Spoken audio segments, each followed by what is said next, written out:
great when somebody just kind of stands up here and nothing happens. Now, can everybody hear me? Let's see. Give me a emote of some kind if you can hear me in the lore hall here.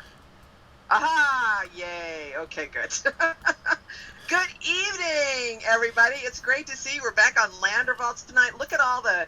I have to say, there's a lot of turquoise names there for me. Yes, and Narnian is here with us. Yay!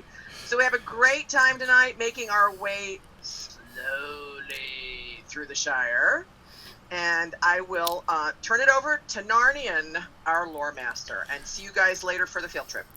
All right. Thanks very much, Maven. Appreciate that. We are back. We are back for week number 3 on our shortest chapter yet, chapter 4, A Shortcut to Mushrooms.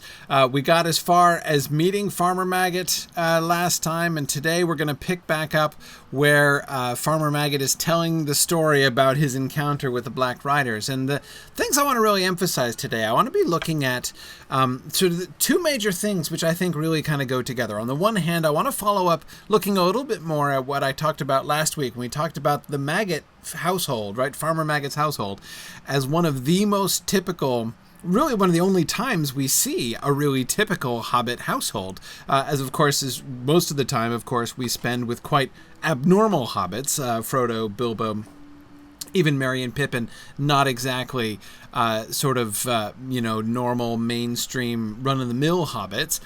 Farmer Maggot, one of the most typical. As we mentioned last time, Farmer Cotton, of course, is another good example. The Cotton family is another good example of kind of mainstream hobbitry. But Farmer Maggot is really the first one that we've gotten in this story. So looking at his household and the time that we get to spend there, which I think is really important, especially as we're looking at sort of the development of Frodo as the story goes on.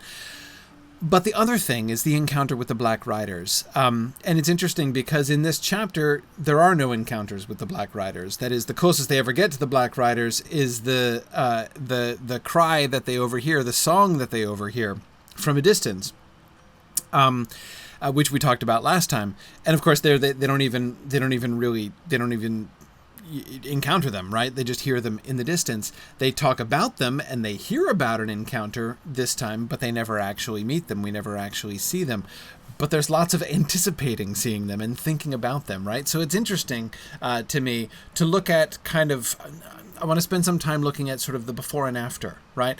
What I mean is, think about the progress that they've made since they left Bag End, right? In the first stretch from Bag End, when they first encounter the Black Riders on the road, right? They have no idea what's going on. Pippin is still just like having a jolly time, right? Pippin is still on a Hobbit walking party, even if nobody else is. And they don't think anything of it, right? Then, of course, the Black Rider comes. Frodo hides on impulse, right? On a kind of whim or some kind of instinct. But nobody has any idea what's going on. Pippin's still trying to make light of it, right? And even afterwards, when things start, when they hide again, and they're kind of creeped out by the fact that it's sneaking up towards them, in the darkness, sniffing along the ground. But then it kind of gets trumped by the fact that they meet the elves, right? And so, the elves, their encounter with the elves, at least temporarily, kind of drives the fear of the Black Riders out of their minds. But again, think about how their attitude towards it. They didn't even know to what extent they should take it seriously, right? Remember, Pippin's still saying things like, this might have nothing to do with, the other thing, right? With the other rider. I mean, like, why should we assume that there's some kind of, like, horrible conspiracy, right? Some kind of systematic hunt for us across the Shire by these creepy, like outlandish, hooded people with invisible noses, right? The meeting with Gildor is kind of a turning point, and we can see the difference right away afterwards, right? With the cry that we overhear in the woods, with that sense of like the Black Riders being like phantoms of the woods, right? Think of how differently they're just looking around at the woods that surround them, right?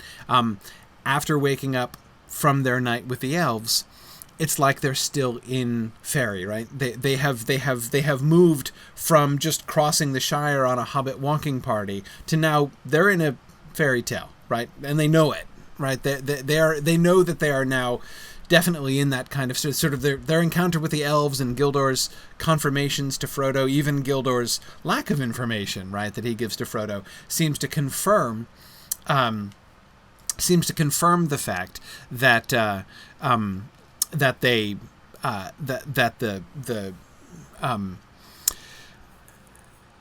that they are in fact in that kind of a story now, which again Pippin at least seemed kind of resistant to, and even Frodo seemed kind of resistant to the idea that this was, I mean, he knew that this kind of thing was possible, right? But as he said to Gildor, didn't expect to meet it in his own shire.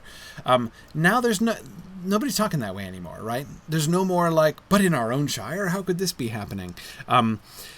No, in fact, if anything, their own shire begins to look alien and strange and spooky. But then they're transitioning back into the civilized part of the Shire, right, back across cultivated fields and the great mushroom plantations of the Marish and Farmer Maggot. And so this final then contrast that we get when we're now firmly back in the real world of the Shire, right, the real civilized world of the Shire, and yet we are... the Black Riders are still coming, and now we know, they're not just these random, unexpected strangers on the road, right? Now we know, that this is part of this. All three of them, right, including Pippin, now know unquestionably that they are part of a perilous quest and are being hunted, right?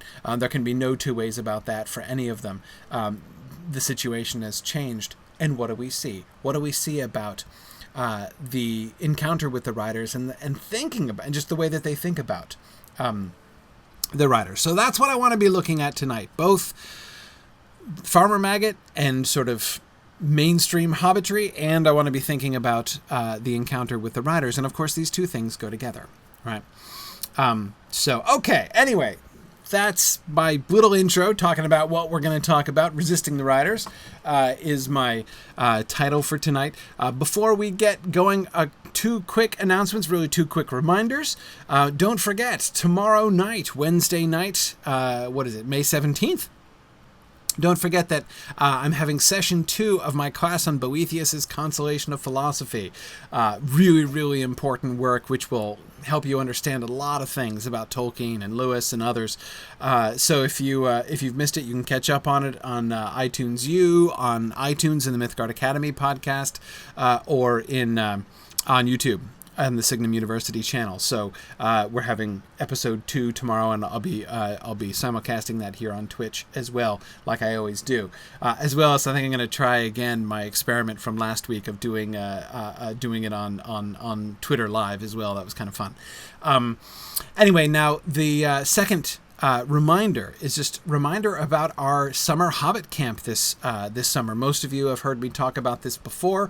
We are doing a free 2-week Hobbit camp for middle school kids this summer between July 10th. It was the 2 weeks starting July 10th, so July 10th to July 22nd. And that's going to be really great. We have a great group of people. We're doing that in conjunction with local libraries. If you want more information on that, if you would like to see if your local public library or maybe your local homeschool group or whatever would like to get involved with that, please do go to our Hobbit Immersion Camp webpage. Go to signumuniversity.org, scroll down just a little bit, and you'll see the yellow tile for the Hobbit Immersion Camp, the link there that'll take you to our event page and give you all the information, and you can download a flyer that you can bring to your library to introduce them to it. You can have the link to send your library for them to register for the event, and we'll get them all set up so that kids in your community can have a really great hybrid experience where they're getting online discussion, lecture and discussion on The Hobbit from us at Signum, and getting together in their local libraries or local homeschool groups to do really fun activities and discussion and really imaginatively invest themselves in Tolkien's work. I'm really hopeful. We have several hundred participants so far as families are concerned. So I am really hopeful that dozens and dozens of kids can get will really be introduced to Tolkien. of course, it's my goal, my dream, right? To that this experience will help to fuel a lifelong interest in Tolkien and in the next generation of students. So as you can see, that's my shameless ulterior motive for offering the Hobbit Immersion Camp for free the way that we're doing. So anyway, okay, that is the 2 reminders about stuff that's going on here. Let's jump back into. First before we. One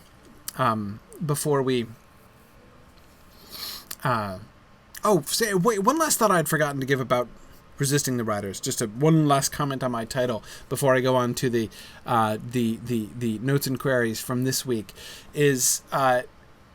As we're thinking about the relationship between the riders and the hobbits, and with Farmer Maggot here in particular, I want to be kind of thinking about collecting data to answer the question that's going to arise down the road from now, right? But the sort of line that keeps rolling around in my head, and I'm sure that many of you are anticipating as well, and that is Gandalf's comment in the Council of Elrond, right? When he says, "It was not easy to think that the hunters before whom all had fled or fallen would falter in the Shire far away," right? He says that when he's reflecting on his time at Isengard and how anxious he was in Isengard, right? He's thinking, oh man, like Frodo's toast, right? The Black Riders will have made it to the Shire before I'm going to be able to get there, and how on earth are the Black Riders going to be foiled in the Shire, right? Well, that's one of the questions, right? Great question, Gandalf. How are they going to be foiled? Why do they fail, right? How is it that they can't track down Frodo? Why do they not succeed? And that's, again, we can't definitively answer that question, but I want to be exploring some of the answers to that. Now, one quick note that I would want to say about this, and this is a thing that I have said many times before, but it's worth repeating because it's often important to kind of reorient ourselves as we're thinking about this. It's important not to get confused between 2 different ways of examining the text, right? That is, there are, and here the vocabulary that I really like to use is I borrow vocabulary from C.S. Lewis in his great essay Reflections. What is it called? Reflections from the Woodshed. I'm forgetting the full title of his Woodshed article. But anyway, it's when he's talking about looking at something or looking along something, right? So when he's when you're kind of within something and looking within it, right? And then when you step outside of something and you look at it. Both of those ways of looking at Tolkien and at Tolkien's writings are perfectly legitimate, but it's important not to mix them, right? We need to be really clear, and if we can be consistent about how we're doing those 2 things. So for instance, if you say the answer to the question, why are the Black Riders having so much trouble in the Shire? Or, to ask the same question another way, why aren't people in the Shire more freaked out about the riders? Right? If we want to answer that question, then we could answer it in one of 2 ways, right? You could answer it perfectly well by saying, well, when Tolkien wrote those passages originally, when he did the Riders in the Shire, he didn't really have a clear sense of what the Black Riders were. He was still experimenting with a bunch of different things. And so by the time sort of the story had grown and developed, so like when we get to the Return of the King, the Nazgul and the Return of the King are like, have kind of grown up since, Tolkien began at the beginning of the story. And so they've kind of changed over time. That's probably not how he would have written the Black Riders had he, been in the same space that he was. But that's an answer to the question, right? That is a perfectly, legitimate answer that we could talk about. But it's not the same kind of answer, right? It's a fundamentally different kind of answer as an answer which looks within, right? Which looks along, again, to use C.S. Lewis's vocabulary, which is sort of within the story. right? If we accept the story, not thinking about Tolkien and his writing of it, right? Not thinking about the process of Tolkien's own development of thought, but instead looking from within, accepting the story as a given thing, right? And that's defensible in large part because Tolkien did it himself. That's how Tolkien thought about it, right? Tolkien would it's one of the reasons he didn't revise more than he did, was that instead of revising, when he would go back and look at this, right? Doubtless, when he goes back and reads the first few chapters, after writing The Return of the King, I am sure the difference between how the Black Riders are depicted in chapters 3 and 4 and how the Black Riders are depicted in The Return of the King was not lost on Tolkien. He was a very careful reader of his own book, right? But he kept it that way. Why did he keep it that way? Because that's generally his method, right? Generally his method is to accept the story that he's written as an accepted text and explain it, rather than just go through and change it. He did a lot of work to make everything consistent, but that's not generally his approach with these kinds of things. So anyway, okay. There does exist, right? He invests in this with sort of the rationale that there's a reason, right? There's a reason from within the story that the Black Riders are thwarted. Why is it that the hunters before whom all had fled or fallen falter in the Shire, right? So I want us to be looking at this, right? I want us to be examining this. And this passage, today's passage, the end of chapter 4, and looking at his encounter with Farmer Maggot, the Black Rider's encounter with Farmer Maggot, I think shows us some really interesting things that we haven't seen before, and gives us some kind of clear data and corroborates some stuff that we've seen before. So, okay. Now, notes and queries. So there's only one that I wanted to do today. Great comment by Archimago. Thank you. I think I already saw you here tonight, or maybe I didn't. But anyway, Archimago, this was awesome. Okay. In the discussion, so this is back a little bit, but that's okay. It's from the very beginning of chapter 4, so we're still in the same chapter. In the discussion about Frodo and Sam's post-Gildor conversation, Sam's new desire is described as a sense of purpose. I think that was me who described Sam's new desire as a sense of purpose. And Archimago says, I don't disagree with this, but I think something essential is missed by characterizing it so simply. I think Sam already knew his purpose quite clearly as he tells the elves, to stick with Frodo to the end, come what may. Leave him, I said? I never mean to. What we see him struggling to describe to Frodo the next morning is something more complicated. It's something beyond his experience and even his imagination, so that he can't articulate it even to himself. I don't know how to say it, but after last night I feel different. I seem to see ahead in a kind of way. I know we are going to take a very long road into darkness, but I know I can't turn back. It isn't to see elves now, nor dragons, nor mountains that I want. I don't rightly know what I want, but I have something to do before the end, and it lies ahead, not in the Shire. Consider, what Sam is describing is something that lies ahead and something to do before the end. This sounds like something he has yet to do rather than something he's already doing, such as serving his master faithfully. And at the moment, their only goal is to reach Rivendell. A very long road into darkness is something that none of the hobbits, I think, have yet foreseen. And this is very true. That's a great point. Frodo might have a suspicion. Remember, Gandalf said back in chapter 2, like, it may be your task to take the ring to the fire, but that may be for others, right? So it's on the table, right? But it's certainly not definite yet. Okay, anyway, sorry. And at that moment, the only goal is to reach Rivendell. It's easy to dismiss Sam's phrase, I seem to see ahead in a kind of way, as mere metaphor, but I wonder. Sam's vague, shadowy sense feels very much like a glimpse of what is to come. If something like this is correct, what do we call Sam's revelation instead of a sense of purpose? I don't think I can do any better than Sam, but I feel like it's a realignment of Sam's purpose and desire so that they mesh with his barely glimpsed, barely understood doom. Although that still doesn't quite capture it. Sam's description is better. Okay, so this is just a great observation, and I'm really glad he brought us back to this. We spent some time talking about this passage, but I think it's really great to go back and kind of clear this up a little bit, because I think this is very right. First of all, I completely agree with Archimago that this Sam does express actual vision, right?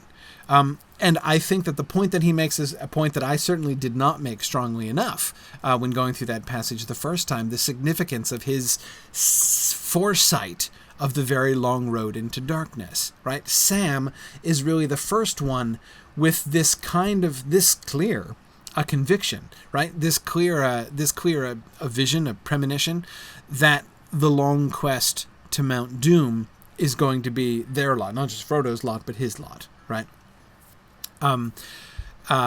Again, so I think that's very true.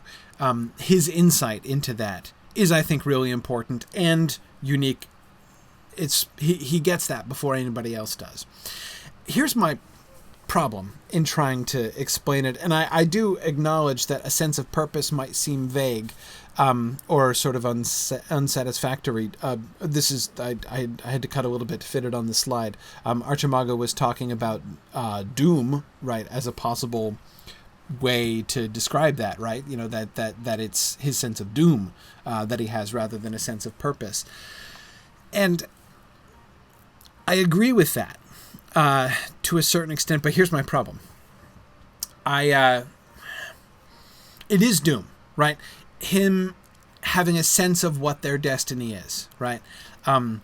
This is, again, a some kind of foreknowledge, even if it's kind of a shadowy and uncertain foreknowledge of what's going to happen, right? So in that sense, he has a sense of doom. But see, the problem is that it's also about his desire, right? Again, look at this paragraph in the middle, what he's saying here. I seem to see ahead, right? I know we're going to take a very long road into darkness, but I know I can't turn back. Now, that could certainly just be a sense of doom, right?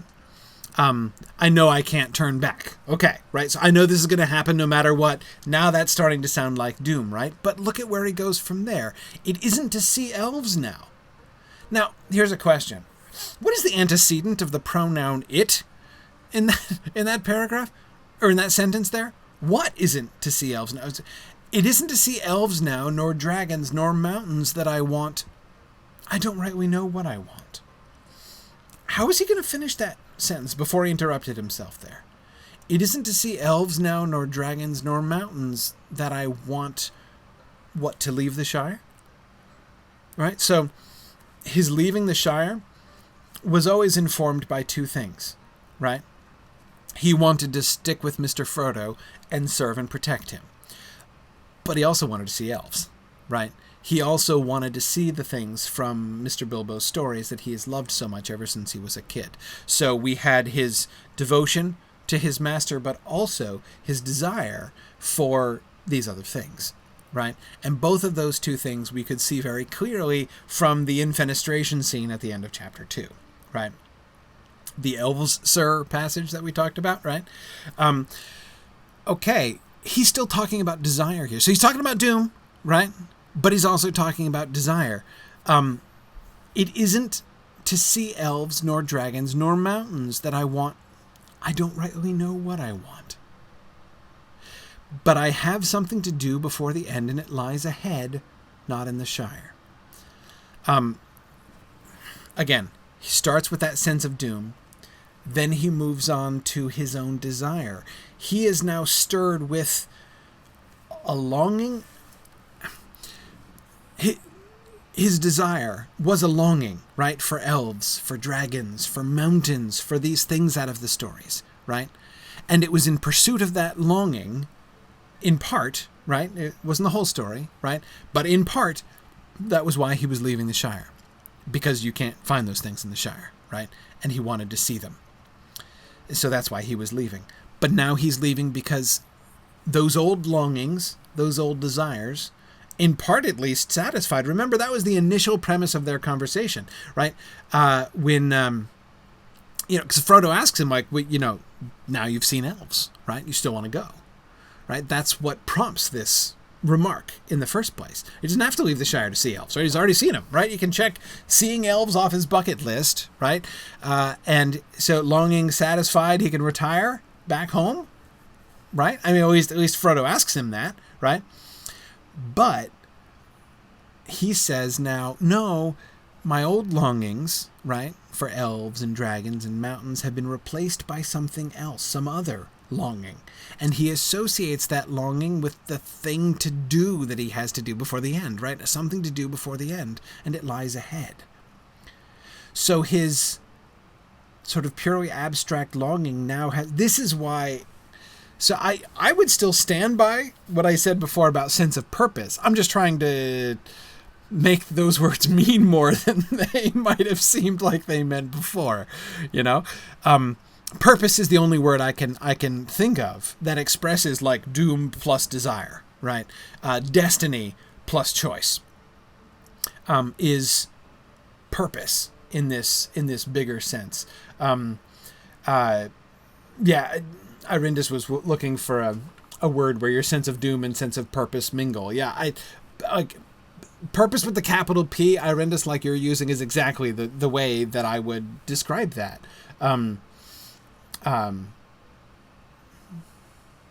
Yeah, JJ48 says, I always thought that was the full sentence. It isn't to see elves now that I want. Meaning I don't just want to see elves now. But notice, JJ, he interrupts himself. There seems to be a direct object coming that I want. What? Again, I think it's want to leave the Shire, right? Want to go. But he interrupts himself saying, I don't rightly know what I want. He doesn't know what's pulling him now. He could put a name on it before, right? Elvsir is the name that he put on it before. He can't do that anymore. But there is still some... So it's not just a sense of doom, right? This is what has to happen and there's no sense fighting it. But rather that he is still... He is pulled from without by destiny, right? He knows we are going to take a very long road into darkness, right? This is what's going to happen. But he's not just being pulled along. He is also pushing himself, right? He is also going. This comes from him as well as from outside.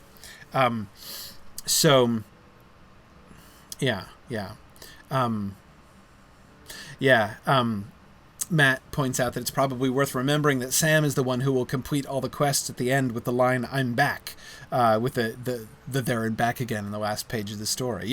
No, I mean, exactly. Sam is, that is a really, it is a really wonderful thing to remember, that although Frodo might feel that he is not going on a there and back again journey, right? That he's going there and not come back again as far as he can see.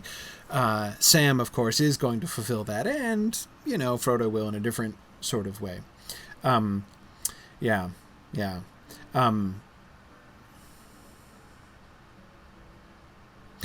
Yeah, that's interesting, Mike. Mike is contrasting Sam with Tuor from the Silmarillion here, who follows his doom but not really his desire. Yeah, Mike, indeed, you could say almost the opposite, right? I mean, of course, like, once he gets to Gondolin and settles down with Idril, he seems tolerably happy in that situation, right? But his desire was for the sea. Right, he is stricken with the sea longing, and so as he is following his doom, right, when Olmo rises up out of the sea and is like, dude, Gondolin, get, right? He goes, but he's literally turning his back on his desire and moving away from it, right? So yeah, it's not exactly, it's not the same kind of thing. Marielle, that's a great point. Marielle says, before this reading through, it never really struck me how much Tolkien is emphasizing that Sam, as well as Frodo, is called and destined to do this. Yeah, absolutely. I mean, the heroism, the central importance of Sam at the end of the story is not something that should come as a surprise, right? When you read the beginning carefully, I agree. It's very clear that this is a really important. Sam is not just a bit part in this story, right, from the beginning. Rabana's remembering alone with his servant. Yes, I always remember that line too when talking about this. But the important thing, Raban, is he gets a mention, not by name. Oh, well. Raban thinking of the notorious line in Of the Rings of Power in the Third Age section of the Silmarillion, where it paraphrases the quest of Frodo in like one sentence and doesn't mention Sam by name. Says that Frodo, alone with his servant, goes to the fiery mountain. Lincoln suspects that Sam probably wrote that line about alone with his servant, and Lincoln, I have to say, I doubt it, but I love the idea. Like, I kind of doubt that it's true, but I totally want that to be true, so I'm gonna like pretend that that's true in any case. Yeah. Interesting. Yeah. So Matt is wondering if the missing words, like what he was gonna say after I want, could be to see. Matt suggesting it would align well with foresight. And he's interested in seeing the places described by Bilbo. It isn't to see elves now that I want to see. Yeah, maybe. Yeah.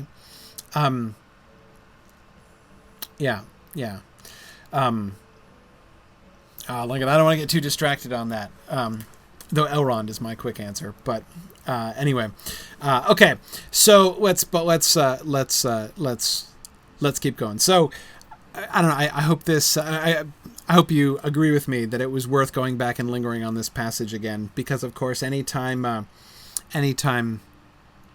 we can pause to focus on Sam's awesomeness is totally worth it, obviously. Okay, let us then return to chapter 4 and to Farmer Maggot. Okay, let's see, where are we? There we are. Okay. So he has just told them that he met with the Black Rider, and but he won't tell them anymore until he brings them inside and gives them beer. They waited anxiously for him to go on. Well, the farmer continued, approaching his point with slow relish, he came riding on a big black horse in at the gate, which happened to be open, and right up to my door. All black he was himself too, and cloaked and hooded up as if he did not want to be known. Now what in the Shire can he want, I thought to myself. We don't see many of the big folk over the border, and anyway I had never heard of any like this black fellow. Good day to you, I says, going out to him. This lane don't lead anywhere, and wherever you may be going, your quickest way will be back to the road. I didn't like the looks of him, and when Grip came out he took one sniff and let out a yelp as if he had been stung. He put down his tail and bolted off howling. The black fellow sat quite still. I come from yonder, he said, slow and stiff-like, pointing back west over my fields, if you please. Have you seen Baggins? He asked in a queer voice, and bent down towards me. I could not see any face, for his hood fell down so low, and I felt a sort of shiver down my back.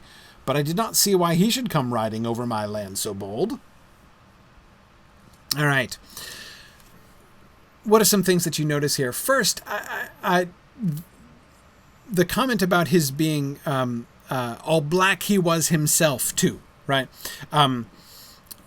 That's in contrast to his horse, right? So the first thing he notices is that there's a guy on a big black horse, right? And then he comes up and he sees the guy closer and says, the guy's all black himself too, right? That is, he's also entirely dressed in black. And this is why he calls him the black fellow, because that's literally all he can see is his black clothing, right? And he can't see under his cowl into his face. Now, notice the emphasis in that first paragraph, like in his description of the Black Rider. Like, what does he notice, right? What do we get about this funny customer, as Farmer Maggot calls him, right? Notice his emphasis on two things here. His strangeness, right? That is to say, he's never seen any like this black fellow, right? First, we don't get many of the big folk, right? And this guy was weird even compared to any of the big folk I've ever heard about, right? But then also his oddity. All black he was himself too, and cloaked and hooded up as if he did not want to be known. Now, you have to admit, that's kind of weird, right? I mean, notice that's the only explanation that Farmer Maggot has. Farmer Maggot assumes there must be some kind of mundane explanation for why he's all muffled up the way that he is, so that none of his skin is showing and you can't see his face at all, right? Again, it never seems to occur to Farmer Maggot that he has no face, or that his nose is invisible. Again, even that comment on invisible noses by Pippin was a joke, right? He assumes he's got a face, right? But his face is all covered up. He's in this deep hood, which comes down so far that you can't see his face inside it, right? And so the farmer, quite logically, concludes this is because he must be trying to conceal his identity, right? So that's weird, right? And that's odd. This is odd behavior. I mean, like, why on earth, what motivation could he have for concealing his identity? As if Farmer Maggot would recognize him, right? So, I mean, this is the thing which seems really sort of weird to Farmer Maggot, right? I mean, so he's outlandish anyway, right? Literally from the Outlands, but also bizarre even for an Outlander, right? And yet acting peculiarly as well. And then, like, his speech is all weird, right?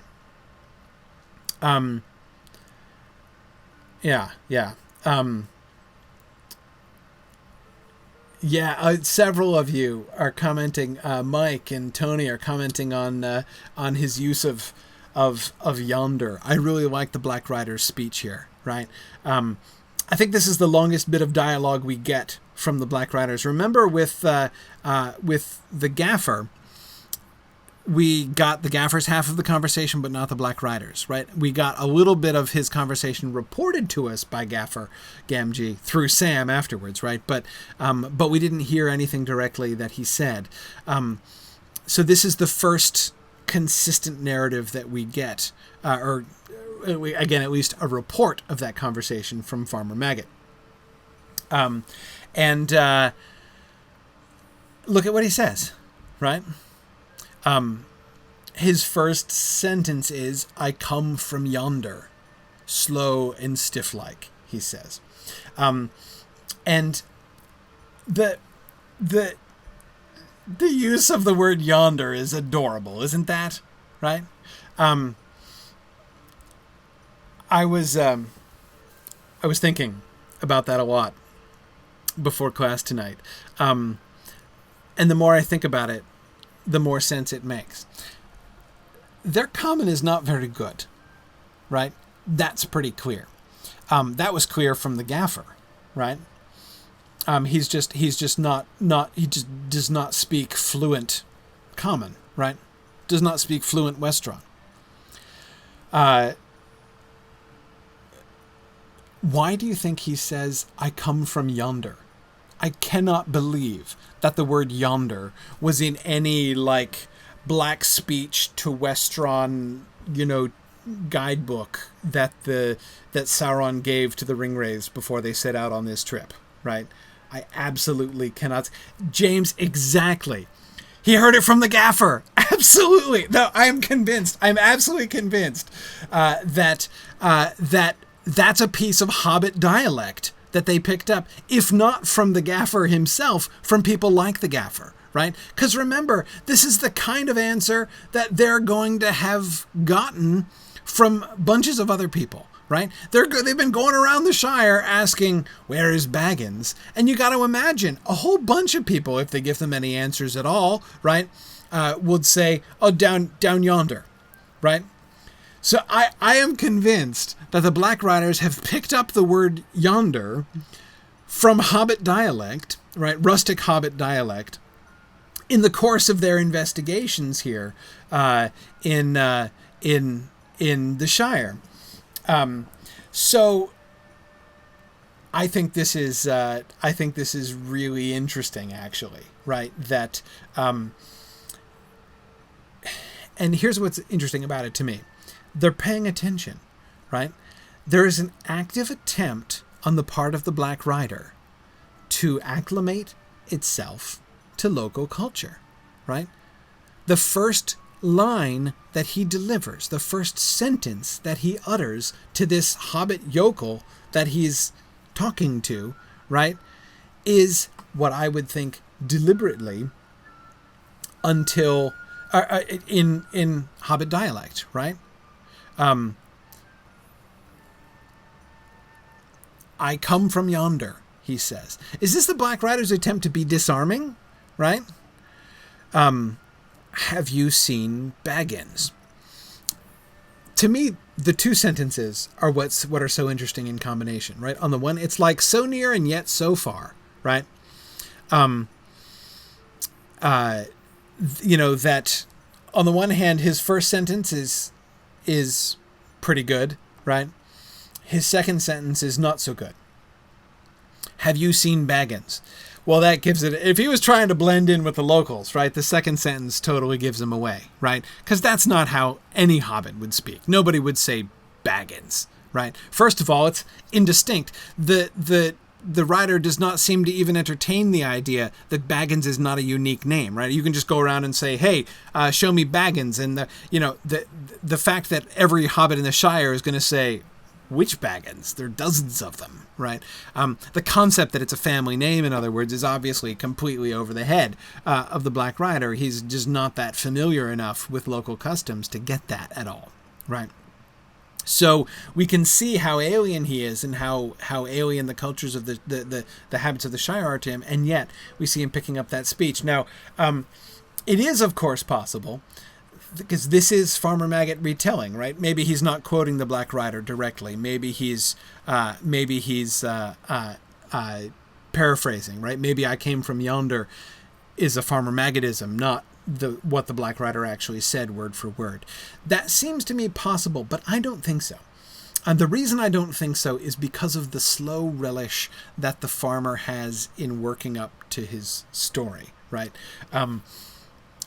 Farmer Maggot thinks this is an awesome story, and one of the things that he clearly savors about this is the outlandishness of the Black Rider, right? And how strange and queer he was.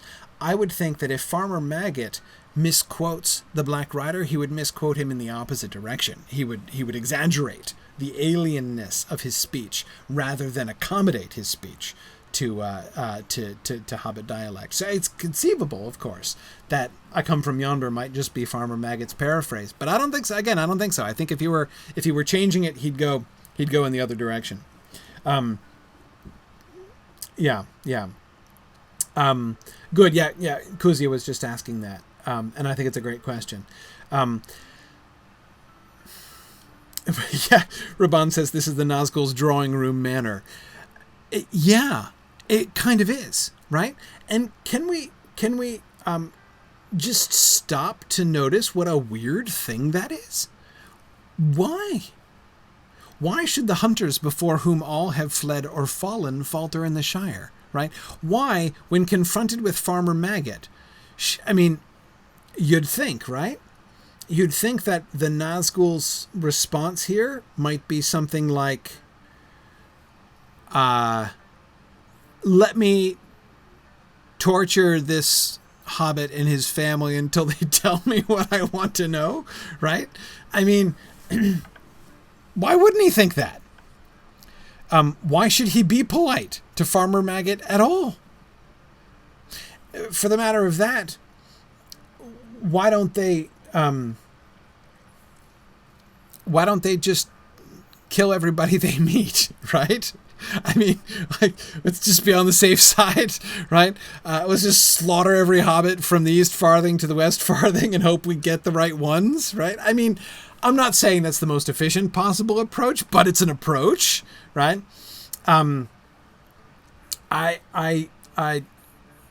Yes, Lincoln says, like in the movie. Exactly, yes. The killing of that hobbit by the road in the film is one of the things that I disliked most about that element, that portion of the film. Yeah. I think the answer here, right? I think that the clearest answer to the question, why doesn't he do this? Well, okay, so what are the possible answers, right? He doesn't want to. Why not? right? It doesn't seem to be particularly... Black riders don't seem to be especially squeamish in every other way. He can't. That actually seems to be more plausible, right? But anyway, let's keep going. Well, hang on, actually, just a couple other things here. Focusing, because I don't want to skip over Farmer Maggot's response, right? Look at Farmer Maggot's first sentence, right? Good day to you. He comes out polite but firm, right? He says a polite greeting, good day to you, informs him, you're probably lost, right? Wherever you may be going, your quickest way will be back to the road. This is not rude, right? He's not saying, get out, we don't want the likes of you around here, but he is basically saying, I'm assuming you have nothing to do with me, right? I don't want much to do with you, and you probably don't want to. So why don't you go back where you came from? Because I assume you're lost, right? So again, it's firm, but it's polite, right? He's not rude to him at all, even though he says he doesn't like the looks of him. Notice the shiver that he feels down his back. I saw a couple of you talking before about the black breath and why don't people have the sort of why aren't any of the hobbits affected by the black breath? A great question, right? Answer is they are, right? Remember the gaffer told Sam that it gave him a kind of shudder, right? Farmer Maggot does say that when he gets close, right? When the Black Rider stoops down, right? Then he feels a sort of shiver down his back. Now, when we compare Farmer Maggot saying it, I felt a sort of shiver down my back, and we compare that to the condition that Faramir and Éowyn are in the Houses of the Healing, right? It's not the same thing, right? We're clearly in a different kind of place here. So yeah, exactly. So Lincoln makes a really great point. People are suggesting hobbits are immune to the Black Rider's terror, but Frodo, Pippin, and Sam clearly aren't. Is it just because those three are on the road rather than in their own homes? He says that doesn't seem right. Well, it doesn't seem to me totally sufficient, Lincoln, but it's a really interesting correlation, right? Well, let's keep looking here. Be off, I said. Now, he says be off, right, after the Black Rider has said, have you seen Baggins? And he bends down, right, and he still couldn't see his face, and he feels the shiver, right? And I did not see why you should come riding over my land so bold. Be off, I said. There are no Bagginses here. You're in the wrong part of the Shire. You had better go back west to Hobbiton. But you can go by the road. But you can go by road this time, right? Suspecting that he came galloping across his fields, right? No more trespassing for you. So now he's being firm. Be off. But notice he's not opposing him either, right? This is not Farmer Maggot saying, I will have nothing to do. He tells him where he can find Bagginses, right? So he's like compliant in a sense, right? He's firm with the Black Rider. But he's not like, you'll have to torture me to find out where the Bagginses live, right?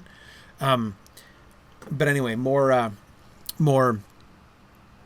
Black Rider dialogue. Baggins has left, he answered in a whisper. He is coming. He is not far away. I wish to find him. If he passes, will you tell me? I will come back with gold. Notice the diction of the Black Rider. The Black Rider speaks in really simple sentences. Just like somebody who doesn't know the language real well, right? He can't put together complex sentences. Baggins has left. He is coming. He is not far away. I wish to find him. If he passes, will you tell me? I will come back with gold. Notice it's almost like he doesn't he doesn't know how to say, if you tell me where I can find Baggins, then I will give you gold, right? That's too complex a syntactic construction for his grasp of the language, right? The one complex sentence he says is, to me, the most interesting one, right? If he passes, will you tell me? I will come back with gold. It's the only one that's not a simple sentence of the whole thing, right? He does string two clauses together, though they're short and simple, right? But he does string two clauses together there. Now, Tony's suggesting that he also speaks like he's talking to someone he considers very stupid and simple. That is, of course, possible. It's possible to read that as simply patronizing, right? Sort of insulting on the part of the Black Rider, but I'm not sure. I'm not really convinced that that's necessarily the case. Again, it seems to me to fit with everything else we've seen, that there. I mean, remember, the gaffer says he spoke funny, right? But okay. I love my favorite Farmer Maggotism, right? No, you won't. I said, I will come back with gold. No, you won't. I said, you'll go back where you belong, double quick.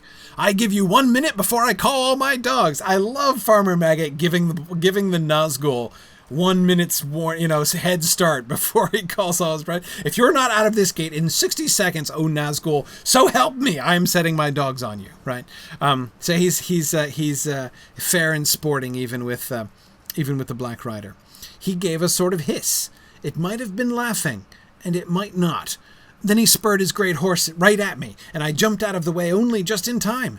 I called the dogs, but he swung off and rode through the gate and up the lane toward the causeway like a bolt of thunder. What do you think of that? So we do end this story with attempted murder, right? He does try to ride the farmer down. But he doesn't try to touch him. He doesn't get off his horse, and there are presumably a number of things that a Nazgul would be capable of doing to an uppish, stubborn hobbit farmer out in the middle of his lands, far from anyone else or any help or support, right? I mean, mano a mano, you've got to think that this Nazgul probably, under normal circumstances, could take this guy. Amathorn, I agree.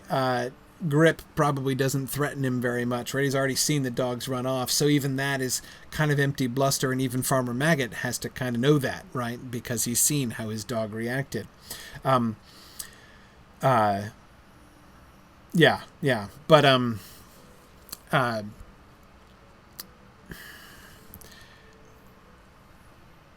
Notice his description of the hissing. Once again, like the cloak, right? This is Farmer Maggot trying to interpret what he sees. The only sense he can make of the cloak that hangs down so you can't see his face is he must be trying to hide his identity, apparently, right? The idea that he does not have a perfectly normal face inside that hood doesn't occur to him. Similarly here, though, notice the element of doubt creeps in. He gave a sort of hiss. Now, normal people don't do that, right? Normal people don't hiss at people. It's just not a part of the average conversational gambit, and Farmer Maggot knows that, right? The only context in which a hissing sound makes sense as part of a civilized conversation is in laughter, right? If you're hissing in laughter. But he is not confident, right, that it fits that. It might have been laughing, and it might not, right? He can't explain, right? So he certainly does not make the assumption that there's anything abnormal, right? There's anything unnatural going on here, right? Outlandish, but not unnatural necessarily. But he seems to be increasingly entertaining that idea. Grip's reaction is another kind of giveaway that there's something not normal going on here, right? Now, Irenda says, to be fair, Nazgul was just threatened by having the dogs set on him. He might possibly have been laughing at him. It is true. It is true. Certainly that threat might seem laughable to the Nazgul, but I don't think so. I think he's irritated. Like, this is his response. The farmer has just defied him. Again, think about from the Nazgul's point of view, right? This Nazgul he's been on his best behavior, right? No overt terrifying, no threats or actualities of torture. I'm not going to stab you even once. I'm just going to be very polite. Indeed, I'm going to offer to pay you, right? I'll come back with gold. This is supposed to be enticing in some way, right? And the farmer's just slapped it back at him. No, you won't. You'll go back where you belong, double quick. So, yeah, he seems... I certainly take this as a displeased reaction to the farmer's defiance of him. A couple other things to notice about this passage. First, notice the shift in Farmer Maggot, right? There are 3 stages to Farmer Maggot's conversation here, right? Stage 1 is politely trying to deflect you, right? Good day to you, right? This lane doesn't go anywhere, so you're wherever you're going, I don't know and I don't care, but wherever you're going, back to the road is where you'll want to go, so bye now, right? Polite but firm, trying to get rid of you, is his first response. Be off is his second response. But again, as I pointed out, he says be off, go to Hobbiton, right? He does give him information.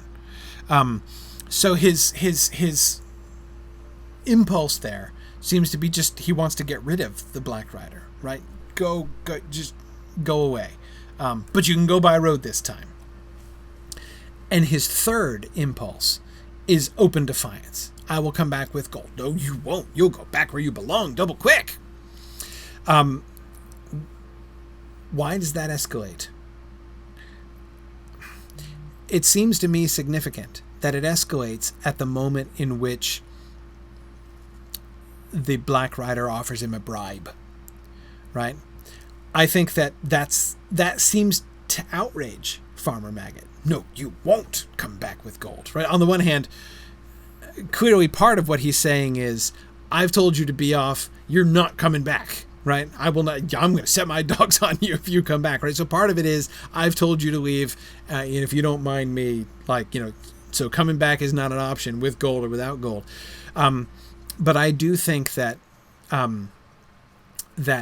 secondly, things have kind of changed, right? Things have sort of... It's one thing for him to say, I'm looking for Baggins, right? This guy's weird, right? But, there's no real reason necessarily to... Again, especially since he's not assuming that this is any kind of unnatural creature, right? He's just some weird, outlandish fellow, right?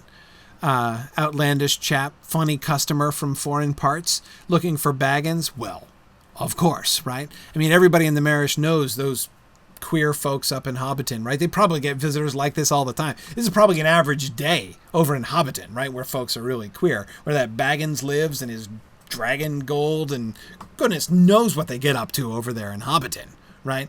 So yeah, they probably have like a whole separate hostel to put up, these kind of strange black hooded visitors in Hobbiton, right? But in the Marish, we're not used to this kind of thing. So go over to Hobbiton, right? When the Black Rider, though, says that he is coming, he is not far away, I wish to find him, I will come back with gold, right? This changes the situation. This is not a visitor. This is not just a funny customer from foreign parts. This guy is a threat, right? He is hunting this other hobbit, this Baggins, right? And he's hunting him near here on Farmer Maggot's land, right? I wish to find him. I will pay you a bribe if you tell me where I can find this hobbit, this Baggins hobbit that I'm hunting, right? That seems to me a completely different situation, right? As JJ48 says, the offer of gold immediately moves the conversation to the sketchy side. Exactly. There can be no question about this now. And Farmer Maggot has nothing to do with that, right? He won't even listen. He doesn't even seem to be tempted, right, by the bribe or anything like that. He's definitely not gonna stoop to that.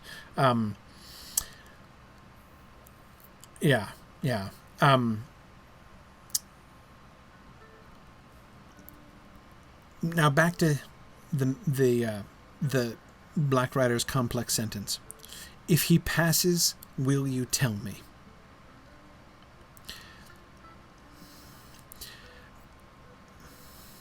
Again, it's just so striking to me that notice syntactically speaking, what the Black Rider doesn't do is issue a command. He doesn't command Farmer Maggot to do. He never uses the imperative mood. Baggins has left. Indicative, statement of fact. He is coming. He is not far away. I wish to find him. Statement of fact. Statement of fact. I will come back with gold. Statement of fact. Promise. Right? If he passes, will you tell me? Right? Question. Interrogative. I wonder, will you tell me if he passes?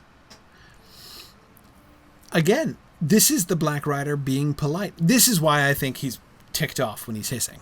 And why I don't think he's laughing. Because I don't think that the Nazgul have that much of a sense of humor, or certainly not that kind of a sense of humor.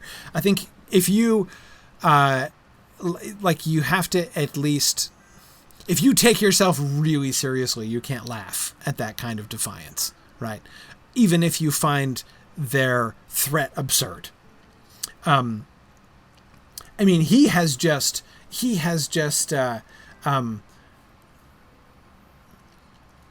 gone really far out of his way to be super sweet and polite, right? This Black Rider. And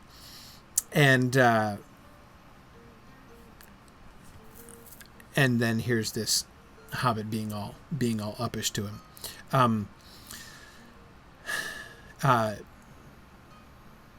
So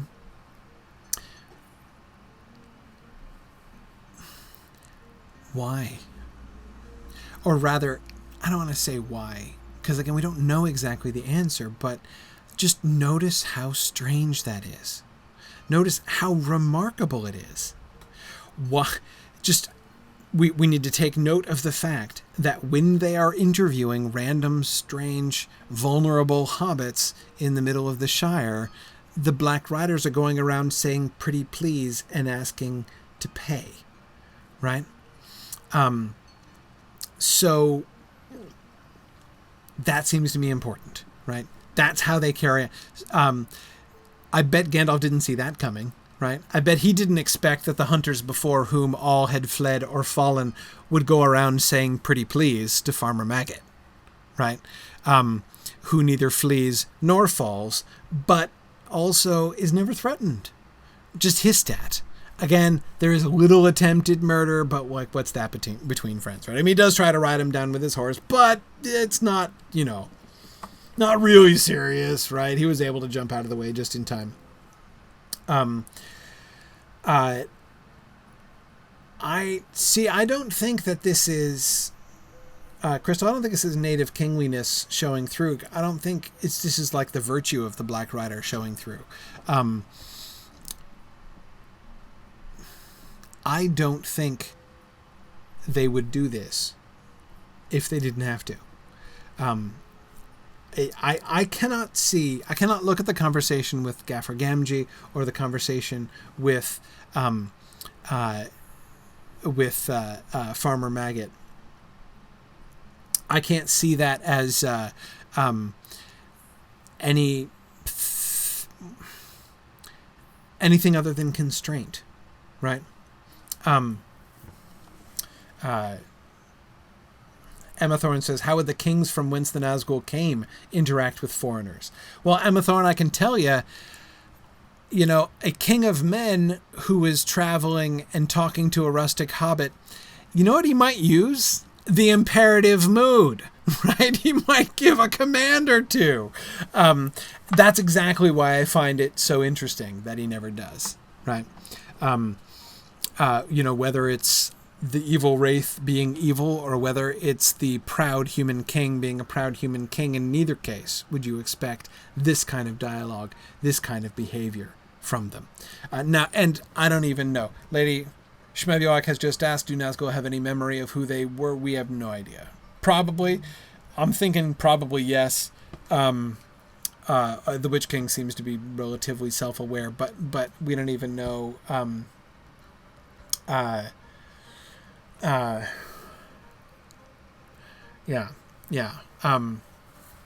We'll keep an eye on this as we go forward. Yes, several of you are thinking ahead to several other things, and I know it's always tempting to start kind of following the thread forward through the books, which of course is not what we're doing here in this class. We're going through in order, but that's another reason to go really slow, is because then you don't forget to come back to these things. Okay. Let's see.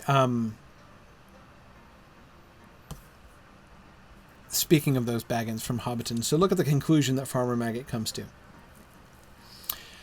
Frodo sat for a moment looking at the fire, but his only thought was how on earth would they reach the ferry.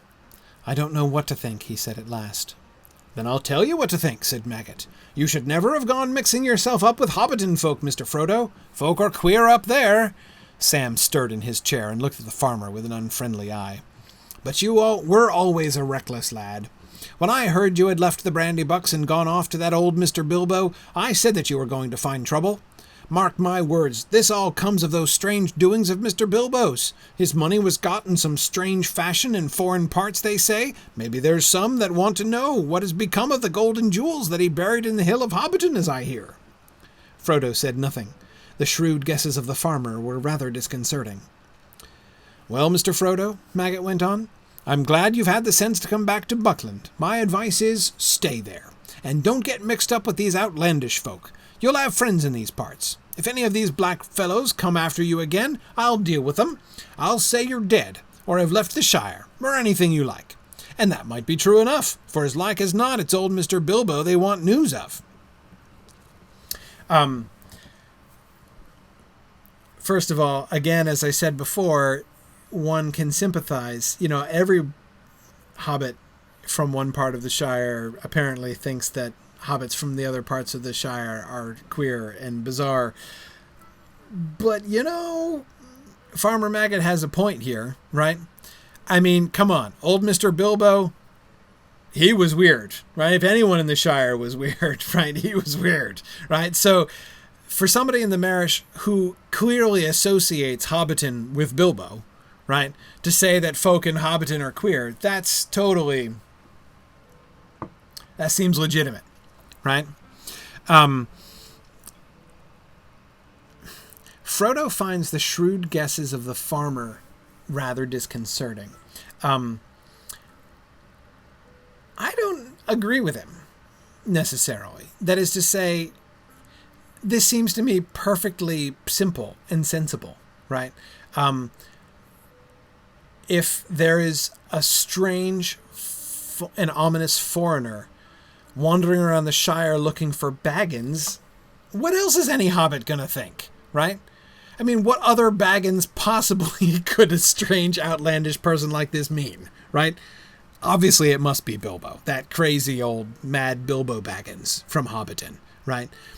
And what's more, he has a perfectly good motive, because Mr. Bilbo came back with a bunch of treasure, right? That was got in some strange fashion in foreign parts, right?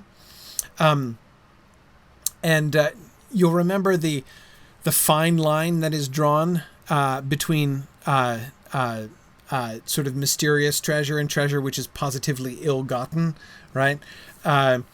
Nobody claims that Bilbo's treasure was ill-gotten, but what hobbit in the Shire would be surprised, right? I mean, the whole thing was strange enough. How do you come waltzing back to the Shire with chests and chests full of gold, right? And the whole hill in Hobbiton stuffed with gold and jewels, right? Clearly. there had to be something shady that went on there, right? You know, some kind of all that wild, crazy stuff that was going on, right?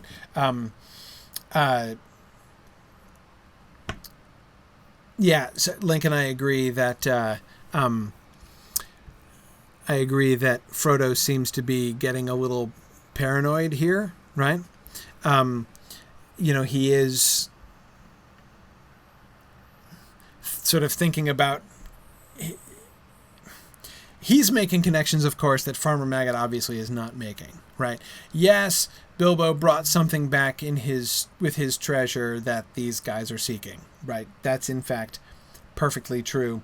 But it's not that any of them can have any suspicion of that. But again, what else is anybody supposed to think, right? So, I mean, you know, maybe that's what's disconcerting him. Like, whoa, yeah, is it that obvious? Like, is everybody going to be thinking that same thing? Yeah. So, look at Farmer Maggot's intentions, right? I'll deal with them. Really? Will you? Right? I mean, I love both the short-sightedness of this, right? Like, you really think you'll be able to deal with him, but of course, the determination, right? His confidence that he's going to be able to send them packing, like he sent him packing last time, right? Yeah.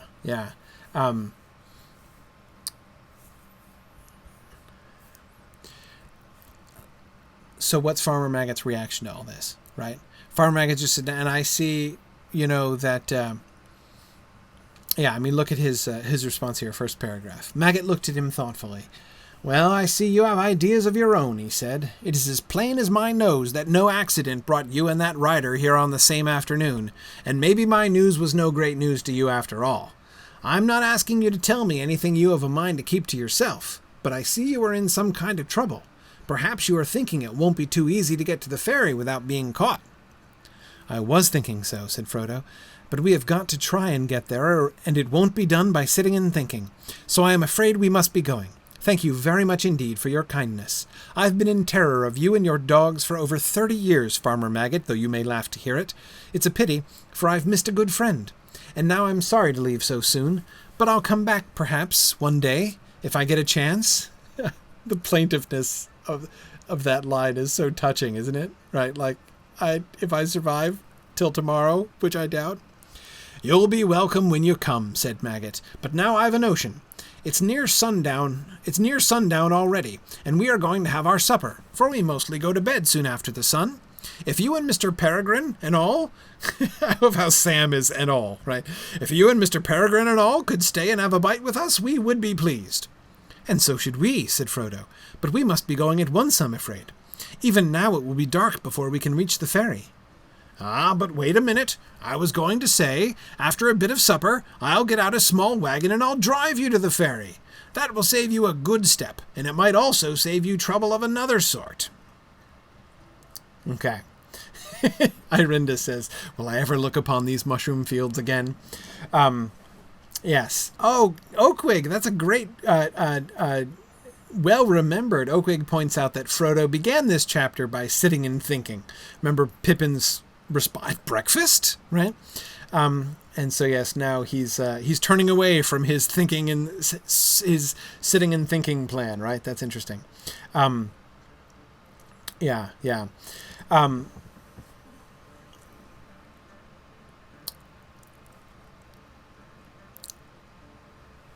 Look at Maggot's reaction, right? Think about the kinds of things that Farmer Maggot could be thinking here, right? Remember that the Black Rider said he is not far. He is coming, right? He predicted the coming of Baggins. And then Baggins came, right? Which is why he says it's as plain as my nose that no accident brought you and that rider here on the same afternoon, right? Notice the three things that I wanted to point out. I put in my my subtitle there, right? Generosity, courtesy, and discretion. All three of these things shown in a very remarkable degree by Farmer Maggot here. Notice his courtesy, right? I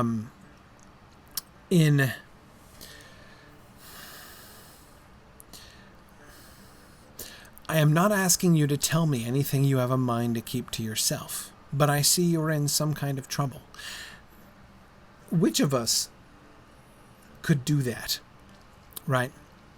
Which of us could, in a situation like this, not ask the question, why are they chasing you, man?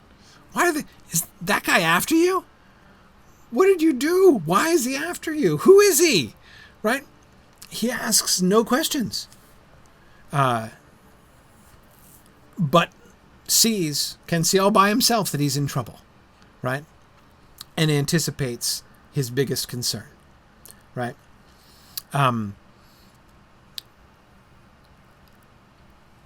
His generosity in responding, again, it would have been, thinking about like how Farmer Maggot could have responded, I would think it would be perfectly reasonable for Farmer Maggot to respond to this by saying, get out, right? You are putting my family in danger here, right? As long as you're here, that Black Rider's probably going to come back, and maybe he will come back, with a sword this time, right? I want to separate myself from you as far as possible. That would not be generous, but that would be perfectly understandable, right? Not at all, right? He anticipates Frodo's fear and then immediately acts. But now notice how he acts, right? I have a notion. What's his notion? We're about to have supper. Why don't you have supper with us? It seems like a non sequitur at first, right? Again, he's very discreet. I'm not going to ask what it's about. I'm just going to suggest, why don't you stay with us for supper? But wait a minute, right? After a bit of supper, I'll get out a small wagon and I'll drive you to the ferry. That will save you a good step, and it might also save you trouble of another sort. Notice he's not even naming it there, right? Like the trouble which shall go unmentioned, because we needn't mention it, right? Yeah, and exactly. Emma Thorne says it's actually unusual for a hobbit not to be nosy. Yeah, no, nosy. They're generally nosy. I agree. Yeah. And Tony, I agree. His generosity includes a lot of courage. Exactly, Tony. I mean, I have a notion. Why don't you stay to supper? Okay, so far from saying, I'm going to pack you off as quickly as I can to distance you from my family and my homestead and take the heat off of, my people here, right? Not only does he not do that, he's like, no, stay for supper, right? I will take you in as my guest. I will take responsibility for you, and I will help you afterwards. It's pretty remarkable. And yes, Ambrosius, I agree. His hospitality is wonderful. Yes, very important.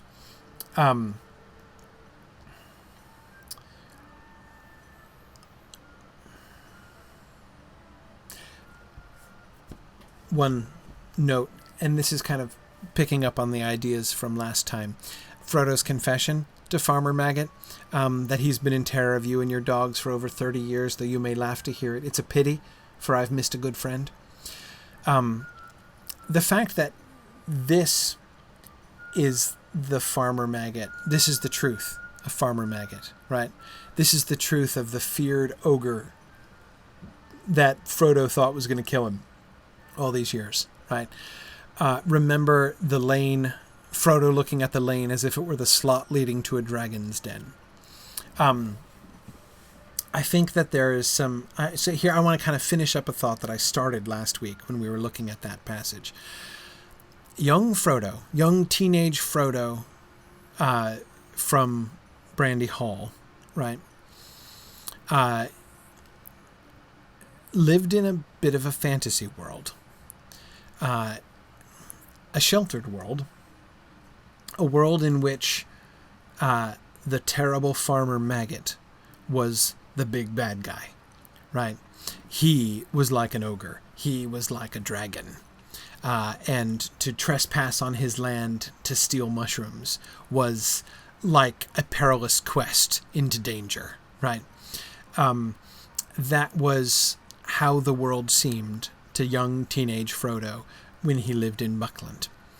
And we can see that even though Frodo has grown up and has been instructed by Bilbo and has learned many things about, has learned much even just in the last couple days in his trip across the Shire and had his views changed, we can see here a memory or a relic of his old way of looking at things, right? Clearly, after the Black Riders and the conversation he had with Gildor and the conversation even more that he had with Gandalf in Chapter 2, surely his world is now a little bit bigger to think that Farmer Maggot is the big bad, right? And yet he can't, when he sees that he's on Maggot's land, he can't shake off that fear that he's had for 30 years, right? He cannot immediately shift gears, even though Pippin is like, what? Old Maggot's a stout fellow. What are you talking about, right? Pippin has no problem at all. Remember Frodo saying back in Chapter 2, and I quoted this last time, that he often felt that an invasion of dragons would be good for the people of the Shire, right? Frodo himself and his memories of Farmer Maggot are a good example of why, Frodo thinking of Farmer Maggot as a dragon is a good example of why an invasion of dragons would have been good for the Shire, right? To give them a little perspective, right? To wake them up to the fact that there's more to the world than they think there is to the world. To give them some perspective on things, right? Look at the effect that it has had on Frodo, right? Even on Farmer Maggot to some extent, right? The kind of gruff exterior and everything, he drops that right away.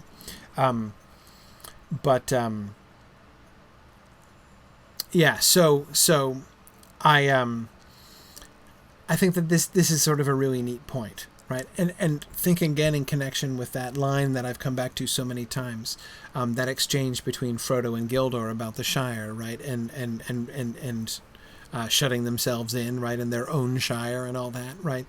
It's not your own Shire, right? You can shut yourselves in, but you can't forever shut the wide world, out. The idea of, the version of Frodo that couldn't help but think of Farmer Maggot like an ogre is the very much the circumscribed view, right? The small world view. When all you can see, when you can't see past the borders of the Shire, when you have no perspective. Now he does, even though again it was hard to let it go, even now, right?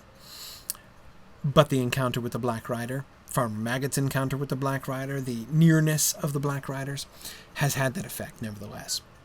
Yeah.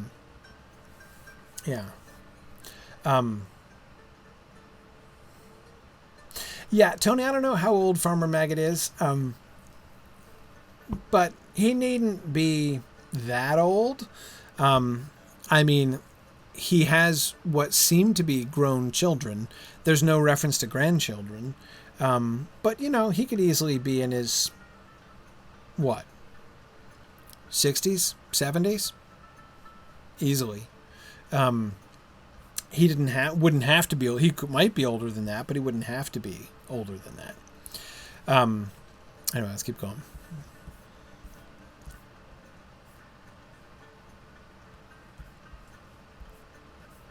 Hey. Sorry, my slides won't advance here. My slides are stuck. I hate it when this happens. Stupid PDF. All right. I'll do it this way. Okay. Farmer Maggot at dinner. Frodo now accepted the invitation gratefully, to the relief of Pippin and Sam. The sun was already behind the western hills, and the light was failing. 2 of Maggot's sons and his 3 daughters came in, and a generous supper was laid on the large table. The kitchen was lit with candles, and the fire was mended.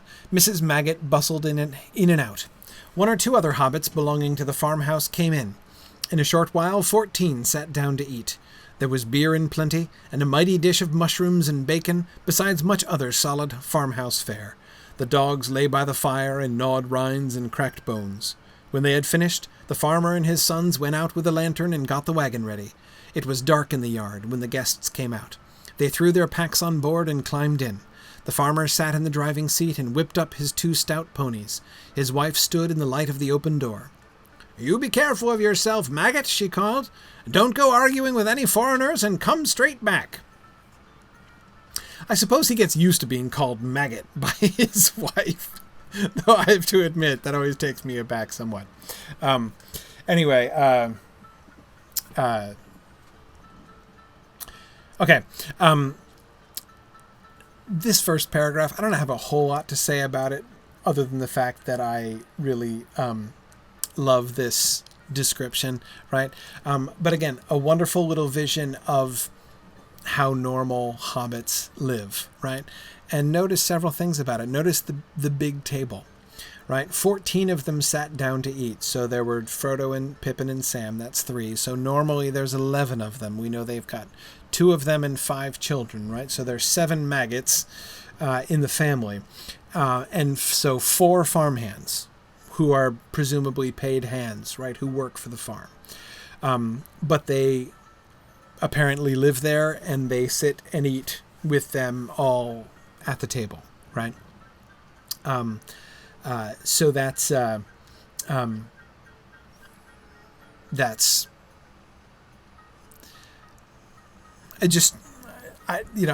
servants don't eat separately, right? The farmhands eat with the family. The image of the dogs laying by the fire and gnawing rinds and cracking bones, right? This sort of, it's interesting there. We don't get, it's almost like a kind of stand-in, right? We don't get any reference to the hobbits themselves savoring their food, right?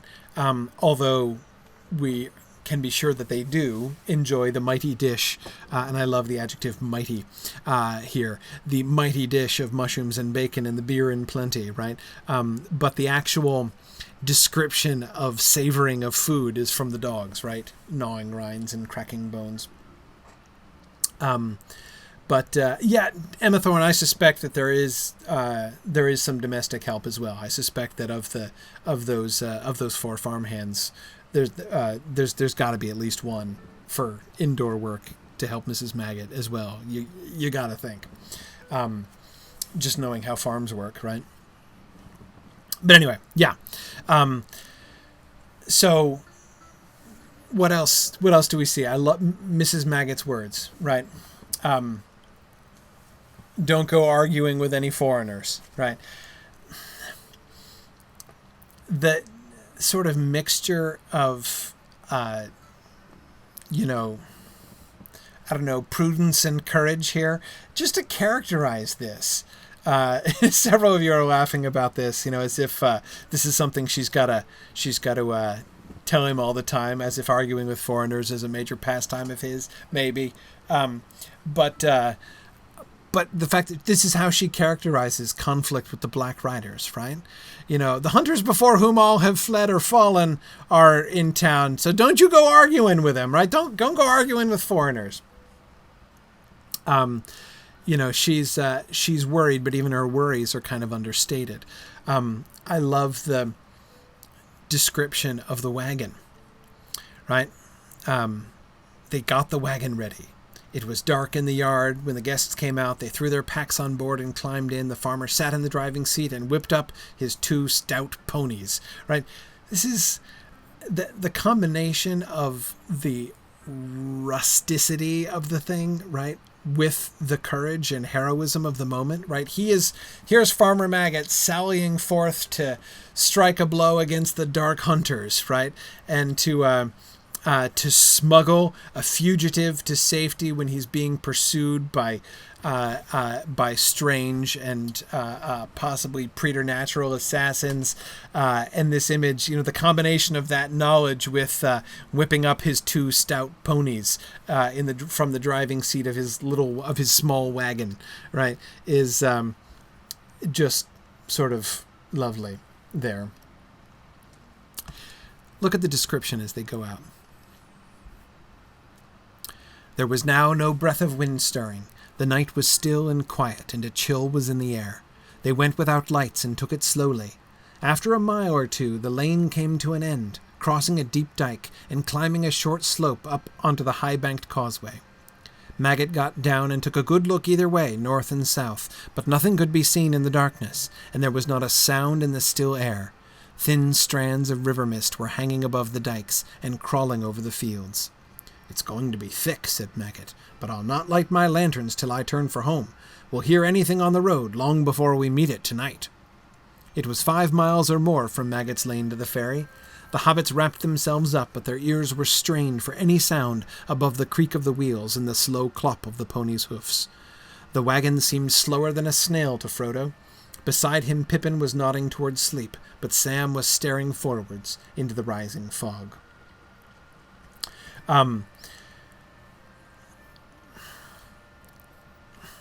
Notice how exposed and vulnerable they are here, right?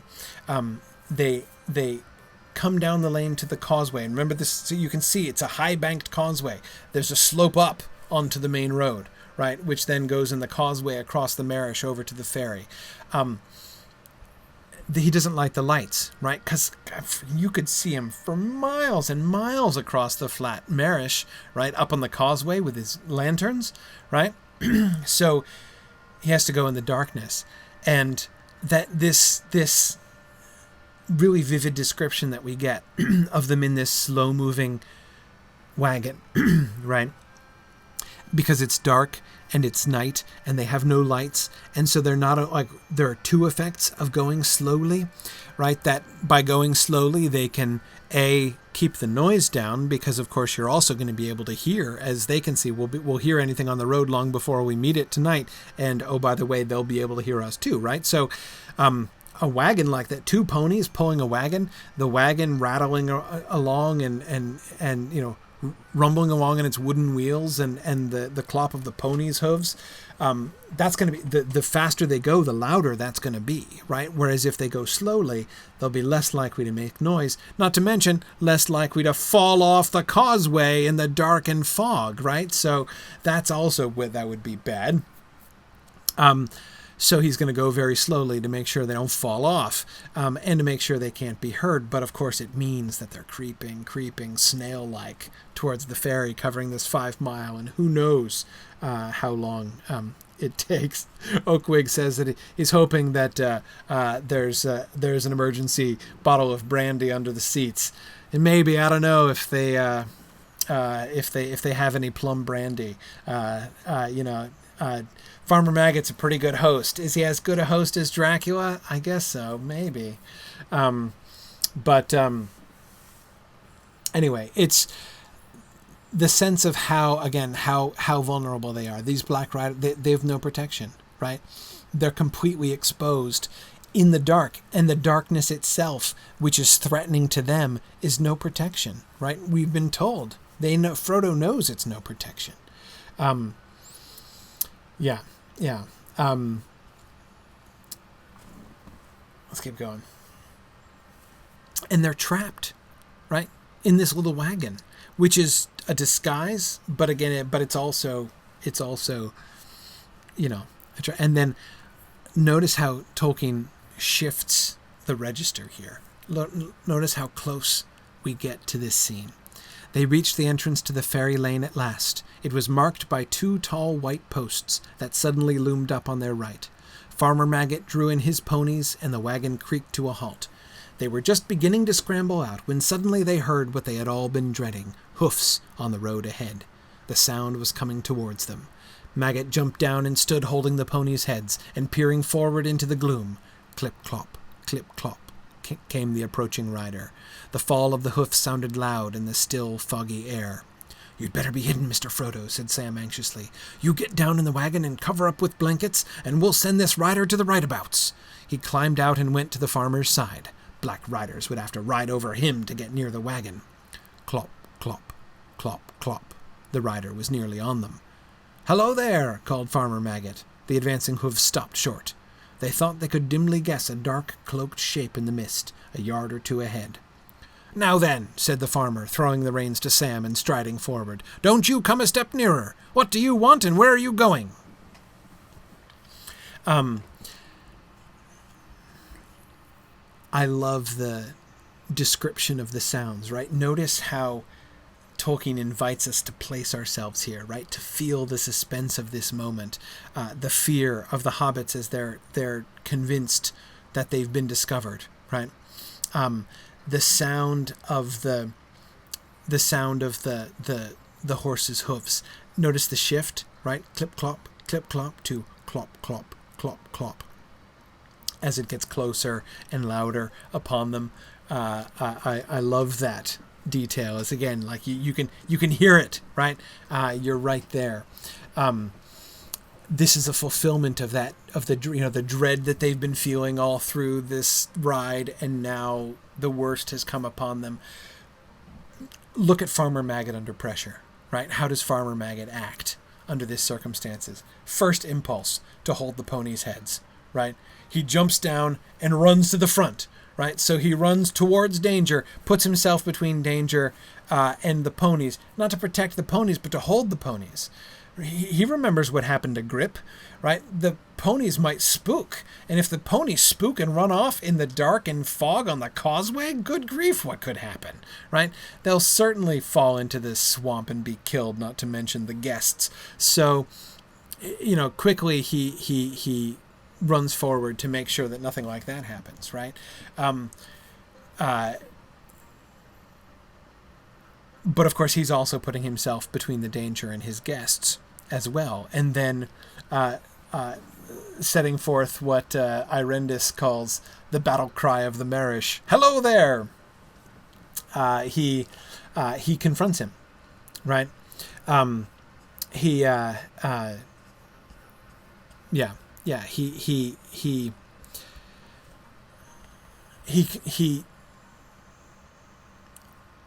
"Don't you come a step nearer." Notice Farmer Maggot has no objection to using the imperative mood, right? "What do you want, and where are you going?" Is Pippin asleep? Yeah, I don't know if Pippin is asleep. He was heading towards sleep. I doubt he's actually asleep now. But he certainly doesn't take any part of this, right? But this moment, Farmer Maggot right here, right? Crying out, "Hello there, now then, don't you come a step nearer," right? Throwing the reins to Sam and striding forward, right? I mean, come on. This is Farmer Maggot at his most heroic, right? For all he knows, stepping out in active defiance of whatever this thing was that freaked out his dog and tried to ride him down earlier that day. And then, of course, we see Sam under pressure, right? The comment, that the Black Riders would have to ride over him to get near the wagon, that's the narrator telling us that, right? And not Sam himself actually saying that, but he might as well have said it, right? "We'll send this rider to the rightabouts," he says. The rightabouts, now I'm not very familiar with this word, but that means we're going to send him back the way that he came, right? We're going to make him do a 180-degree turn and go back, right? "We'll send this rider to the rightabouts. We'll make him turn around and leave." He has no plan, right? Neither of them, Maggot nor Sam, have any plan, right? But that's part of the beauty of this moment, right? Tony Mead says it's a pity we don't get more of Maggot later during the scouring. I always regretted that too, Tony. I wished that we could see more Farmer Maggot during the scouring of the Shire.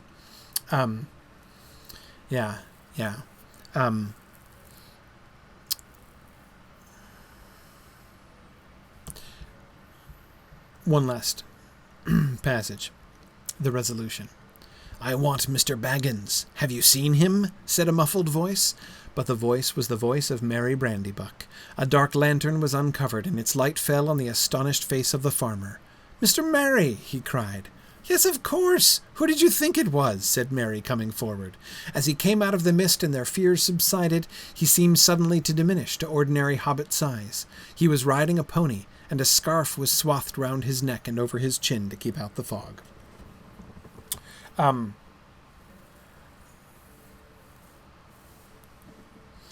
Yes, who did you think it was? Weren't you expecting me? Right? It's... Now, notice, we immediately know that it's not a Black Rider, right? As soon as he starts talking. Even before the narrator tells us that the voice is the voice of Mary Brandybuck, we know, right? How do we know? How do we know? What should tell us without question that it's not a Black Rider? Got it, Gravity and Ambrosius. Yes, exactly. He asks the right question. "I want Mr. Baggins. Have you seen him?" Except no Black Rider would call him Mr. Baggins. It's obviously a hobbit, right? He would just say, "I want Baggins. Have you seen him?" Right? That's just what a Black Rider would say. But yeah, so his diction, right? His dialect is obviously different from the very beginning. Yeah, exactly. Yeah, very good. So as soon as he opens his mouth, the spell is broken, right? As soon as he speaks, the spell is broken, which is, of course, kind of fun.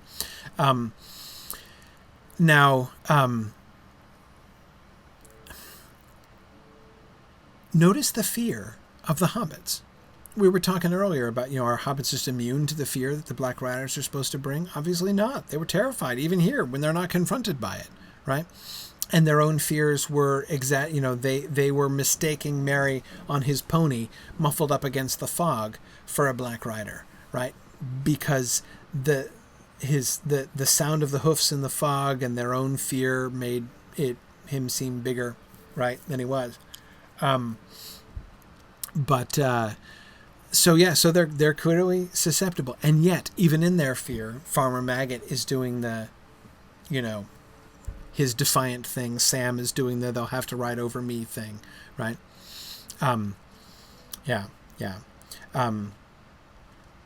Good. All right. Yes, as several of you have noticed, that I did have one more slide. I'll save that one. The very last passage of chapter 4. We'll end with that next time, and then we will indeed start chapter 5 next week.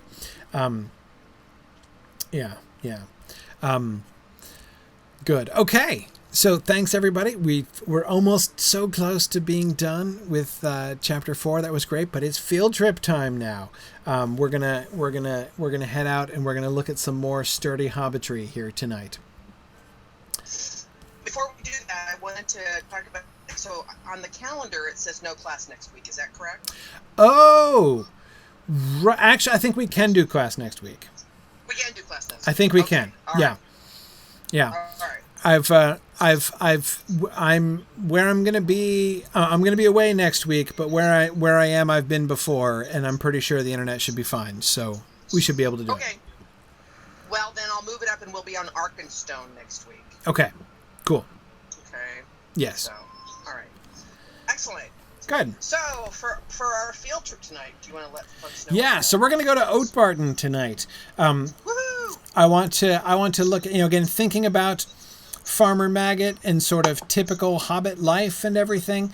I want to take another look at when Lotro really kind of digs into normal Hobbit life. And one of the most typical, I was kind of thinking like, all right, where do we see something like the equivalent or something similar to the Maggots and what we see from the Maggots, and the first thing that I came up with was Oatbarton.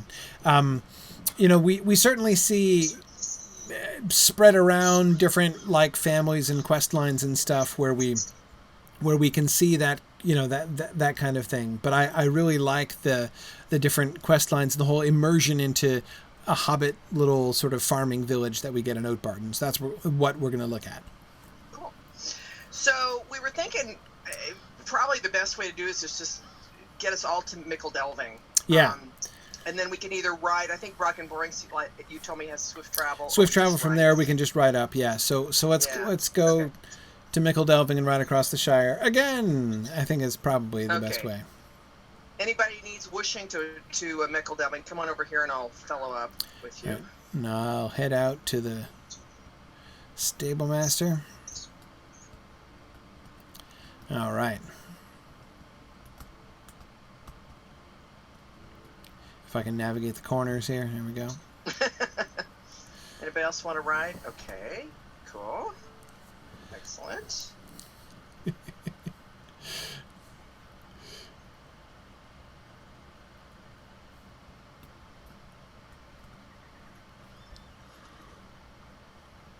All right. No worries, Emma Thorne. I gotcha.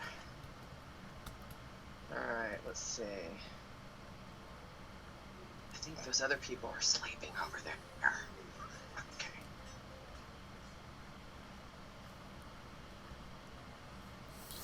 Okay. I see people on the Twitch chat teasing me for going so fast here. Oh. How can I be of service? But really, guys, see, it's not my fault. Chapter 4 is only 10 pages. I averaged like 3 pages a day. Yeah, class, that's not very much. There just aren't that many. So yeah, Hologro, for people who have the swift travel, you can totally go from up to Tinadir and down to Oatbarton. That is faster.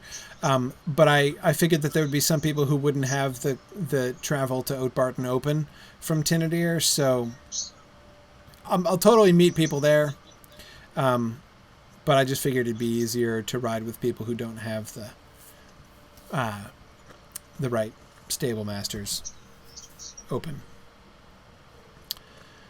All right, so let's head over.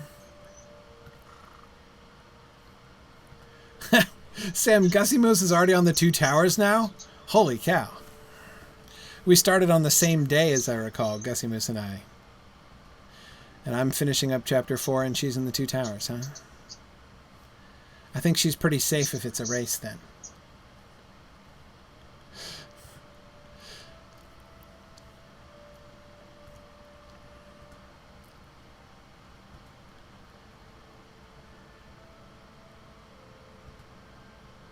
All right.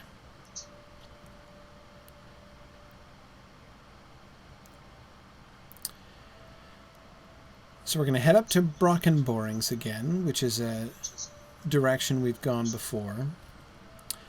Trish, I'm getting some echo from your mic again, a little bit.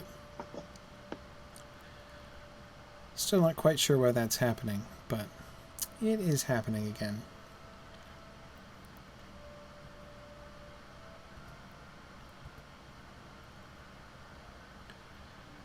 So here we're coming to Tookland, again looking at the map. So straight up through the North Farthing and up north of that.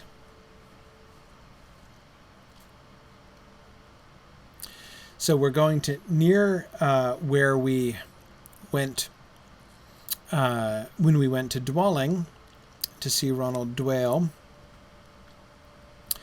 And do the quest where we got Ronald Dwale's pipe, and we did the Rover Random quest looking for the little metal dog.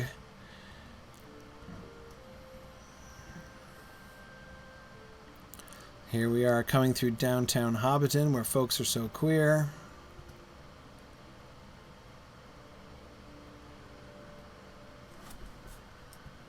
Oh, what? Ooh, what? Almost Rivendelled the bridge. Of course, it's not really a big threat there in the Brandywine Bridge, or in the Brandywine Bridge. The Bywater Bridge, I meant. Crossing the water.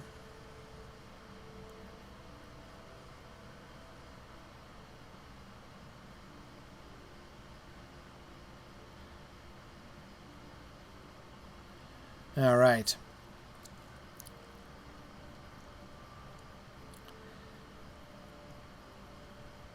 We're heading up through the forest, the Bindbowl Wood, through Overhill, and then to Brockenborings in the North Farthing.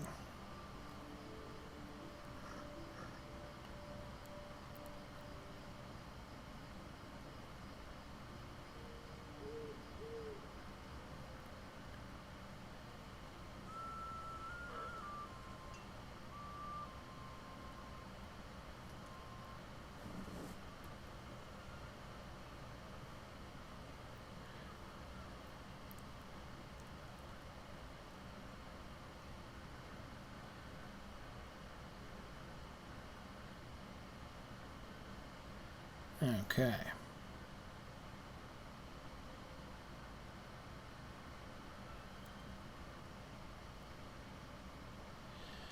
Look at us sticking to the road like civilized people.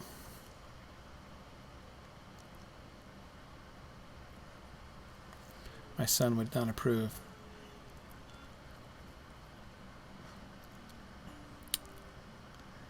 All right, coming up on the green fields. So anyone who has Oatbarton opened can just take the stable master from here, but it's pretty quick just to ride up to, so we can just do that.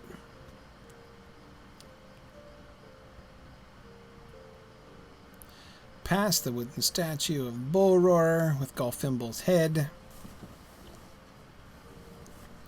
And then up we go. Across the green fields, where the last battle in the Shire was fought. This, of course, you'll remember. We went and helped the farmer up here rescue his sheep. Up there to the left is where the goblins of Mount Graham have come for their return engagement. Concerning which Halros the Ranger is slightly concerned.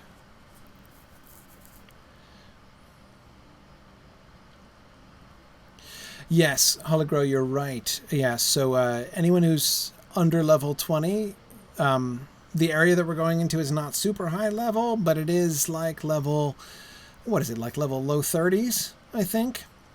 So, yeah, just do keep in mind that, but most of the time we're going to be in relatively civilized places with fewer things that attack you. So, yeah, 30 to 32. Thanks, Hologro. All right, here we are. No problem. Everybody made it? Okay. Everybody made it. So, the person we want to talk to, we're actually going to do some quests here, is this dude up here, Nod Gardener. I want to talk to him. Might I speak with you a moment? Yeah, you can speak to us for a moment. Welcome to Oatbarton. We are home to some of the northernmost farms in the Shire. That means our crops have a distinctly sharper taste and our pipeweed lingers on the tongue. The main producer up here is the North Cotton Farm, just up to the west of town. They are getting ready for their harvest and annual market. I'm sure there is plenty to do. Okay, so we're supposed to go talk to Albin North Cotton and see what we can do to help him out on his farm. So we will accept that. If you look at the map, so this is across the border from the North Farthing into the area which is just north of the North Farthing. And this is the thing, I mean, you can see this on Tolkien's own maps and everything, but it's easy to forget about. Just north of the Shire, north of the North Farthing, is Lake Evendem and the old city of Annúminas. That is as sheltered as the Shire feels, right? As remote as it feels. You can see in the old days, right?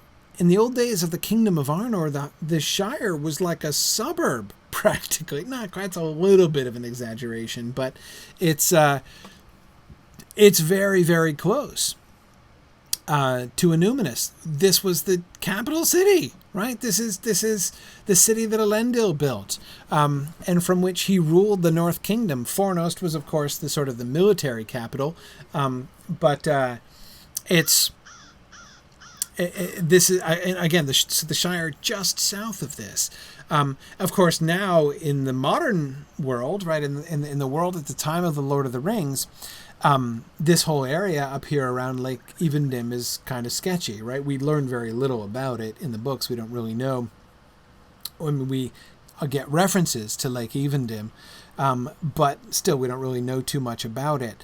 But it's wild and remote, right? Rangers go here, but that's all that we really that's all that we really know about it, right? But again, you think back to the old days and the Shire, think about the relationship that the hobbits have to the king, right? And how they still consider themselves loyal to the king and talk about the return of the king and that kind of thing, right? Well, look at how geographically close they were to the king, right? The kingdom of Arnor was not some vague and distant theoretical thing, right? It's not like the Shire was to Arnor what like Britain was to Rome or something like that, right? They were right around the corner from the capital city. So that is kind of interesting. And this is actually a kind of perspective that I had sort of overlooked. I'd never really thought about the geographical proximity between the Shire and Annúminas until, running around on the game map here. All right, anyway, off we go to Oatbarton. Let's go to the farm and see what life is like around the farm here in the North Farthing. So we got to go up into the main farm. I love the... Okay, so we've got hedges, lots of hedges. We can't go straight. We're going to go left. Love the round openings, right? The round doors in the hedges. Okay, so here's North Cotton Farm.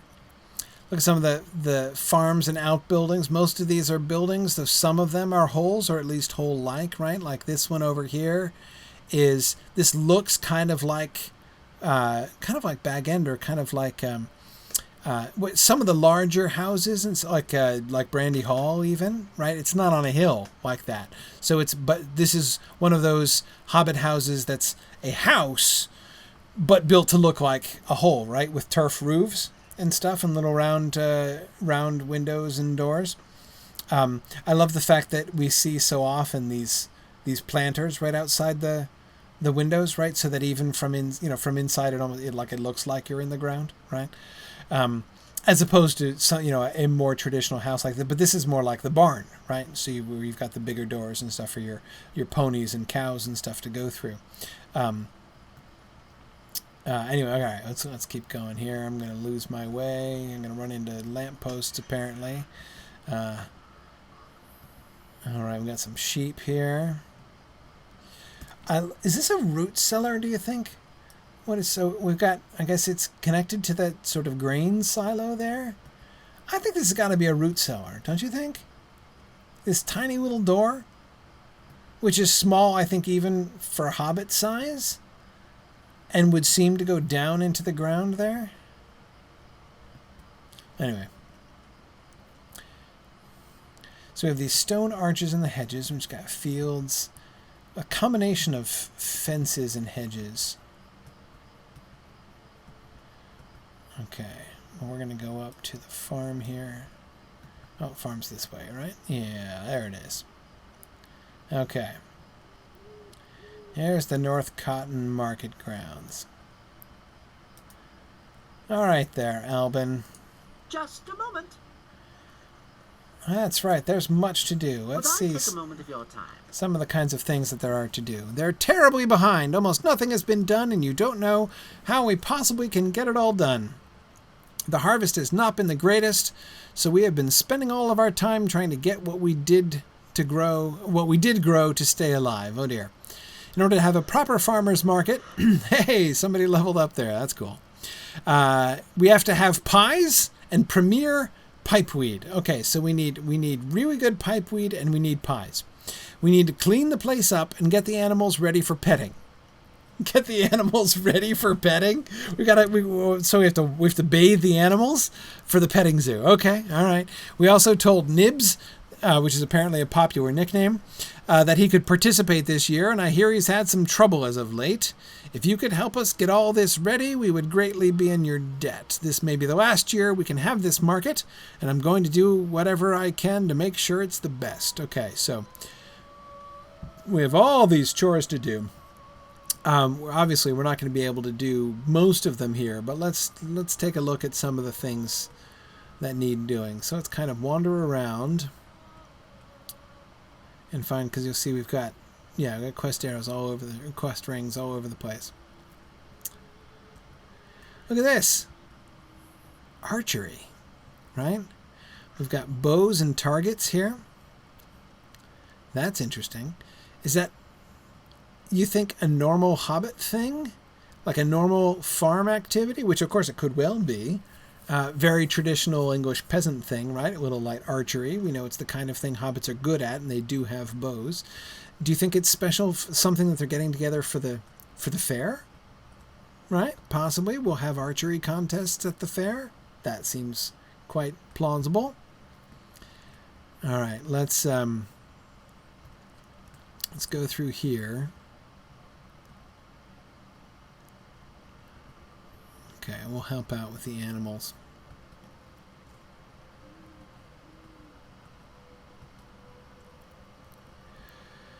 Now that's a puzzle.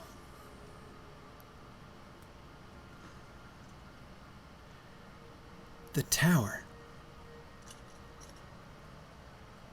On the one hand, it makes some sense, because the hedge is so tall, you would want to be able to get up above it, right? To sort of look outside the hedge, just to keep an eye out on things. But that seems like a very un-hobbit-like structure, don't you think? You talk about most hobbits don't even have any stairs, right?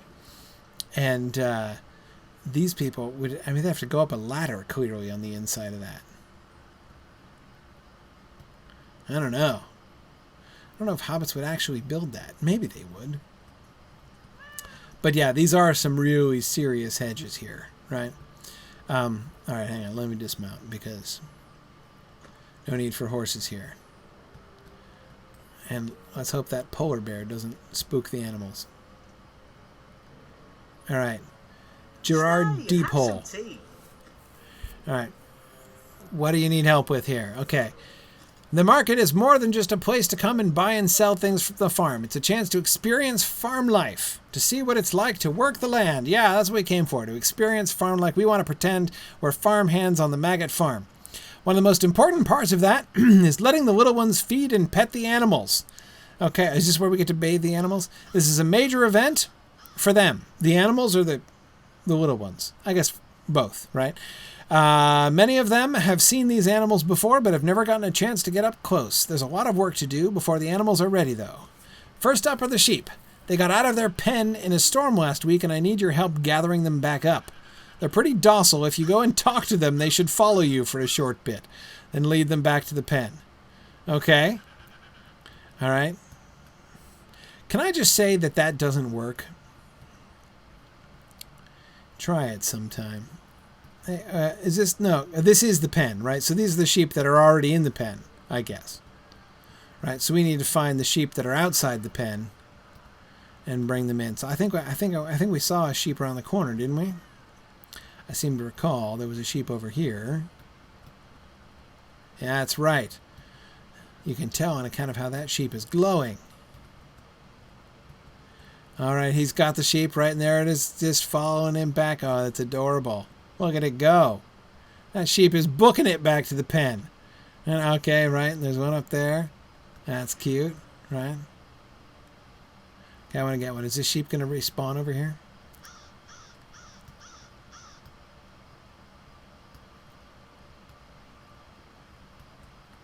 We got some chickens. I have a feeling we're going to be collecting chickens after this.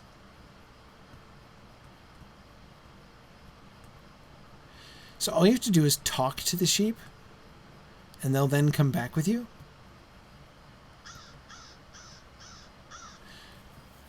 Huh. That is remarkably docile for a sheep. Gosh, it takes these sheep a long time to respawn. I guess these quests are not particularly great ones to do in a crowd, huh? I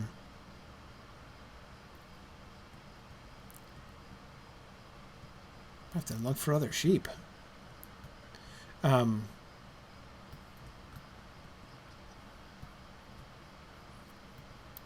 Let's keep looking. Are there other sheep over here? Oh, there's another sheep being led back to the pen. There's another one down here. All right, she's gonna get that one. All right, here, can I get this one? Okay, thank you. Let's see what happens. I'm not gonna be able to eat all 4 of them. Okay, there he is. What do you have to say to it? Like, I wish I could get dialogue with the sheep. Okay, it's following me back. Do I have a timer? No, I don't. It will follow me indefinitely? Is it constrained by geography? Will the sheep follow me around wherever I go? Or just as long as I keep moving towards the pen? Come on, sheep. You still with me? Yeah. You know, my son works 5 days a week as an assistant sheep keeper. Trust me, it's not this easy. Yay! There he is! Oh man, look at all the sheep that are coming back to the pen here. His herd never will have been this big before. Wow.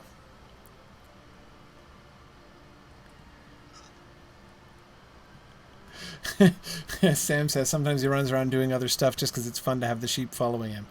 Yeah. Will he stick with you indefinitely, Sam? That's cool. Oh, actually, JJ, that is not Matthias. It is my other son, Nicholas, who is an assistant sheep keeper. This is his, and it is not a job so much as an after-school activity. He is a volunteer assistant sheep keeper. Okay. This is going to take me a long time to gather all the sheep, especially since there are dozens of other people also gathering sheep. So let's go up to the next guy, because there are bunches of people that we need. Oh, there comes another sheep! Oh, look out! Incoming sheep! All over the place! That's great. Okay. Let's see what other kinds of tasks need to be done around the farm, in addition to politely asking sheep to return. What Might I have a word with you? What does Rosa Brockhouse want? Oh, she's the pie maker. I'm supposed to make several pies for the market, but I haven't had the time to gather up all the ingredients that I need to begin baking. The first step is to make the crust. For that, we will need a few things, but the first is flour. So you don't even have flour? Boy, we are really starting at square one here. We have to gather the wheat. Oh, dear. Oh, dear. Oh, we are absolutely square one, huh? Then bring it to the windmill for grinding. Wheat can be found in the fields here at the North Cotton Farm. Edolf Tunnelly is at the windmill to the west. Okay. Man. All right, so we've got to find wheat in the fields. Man, okay, so all right.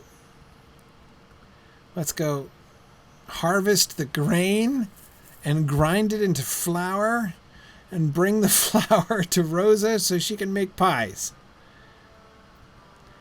All right. What? Oh, man. There are lots of crows around here. That can't be a good thing. These crows making off with all the wheat? Where's the wheat? Is there any wheat? Or do people take the wheat? Of course, I can't tell, really. But I think this is where we're supposed to gather wheat. And collect sheep. I see people are trailing their sheep around with them. All right. Oh, there's the wheat down there, of course. We just missed it. There we go. All right. There it is. Okay. Now, this is some collectible wheat. I think those crows are going to be a problem, though. So I'm just supposed to harvest the whole field? Okay, there we are. Does it have to reset there? Oh, man. The sheep ate all the wheat? I know. Yeah, so John Class on Discord wants to know if you can take the sheep to Mordor. How far will the sheep go? Has anyone experimented with this?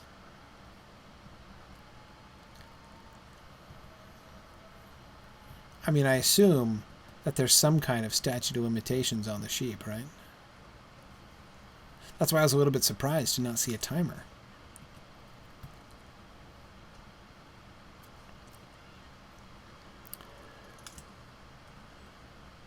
All right, so we're baking pies. We're preparing the petting zoo. This is great. All for the sake of the fair. The farmer's fair. Okay. All right, I'm going to go back to Rosa.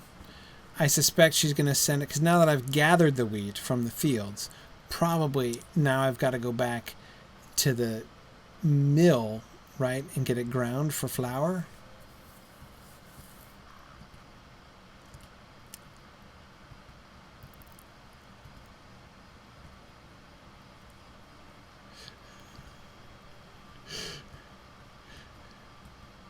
Is this it? Yes, this is her, right? There we go. Okay. Oh, wait. No, wait. What do I have to do? Oh, wait. I got it. I do it. Where is Edolf Tunnel? Right. I thought I had to go back to her first, but no. She said it's to the west, so I guess... Where's the windmill? Did I miss the windmill? Where's the windmill? You'd think you could see the windmill, right? Oh, wait. There's the windmill. Wait, but we can't go that way because... Hedge. Right? Where do we go? Do we go through this way?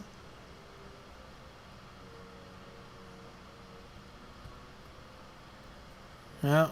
Oh, no, I'm not getting any closer to the windmill. This is the downside of Oatbarton. The bloody hedges make it hard to navigate.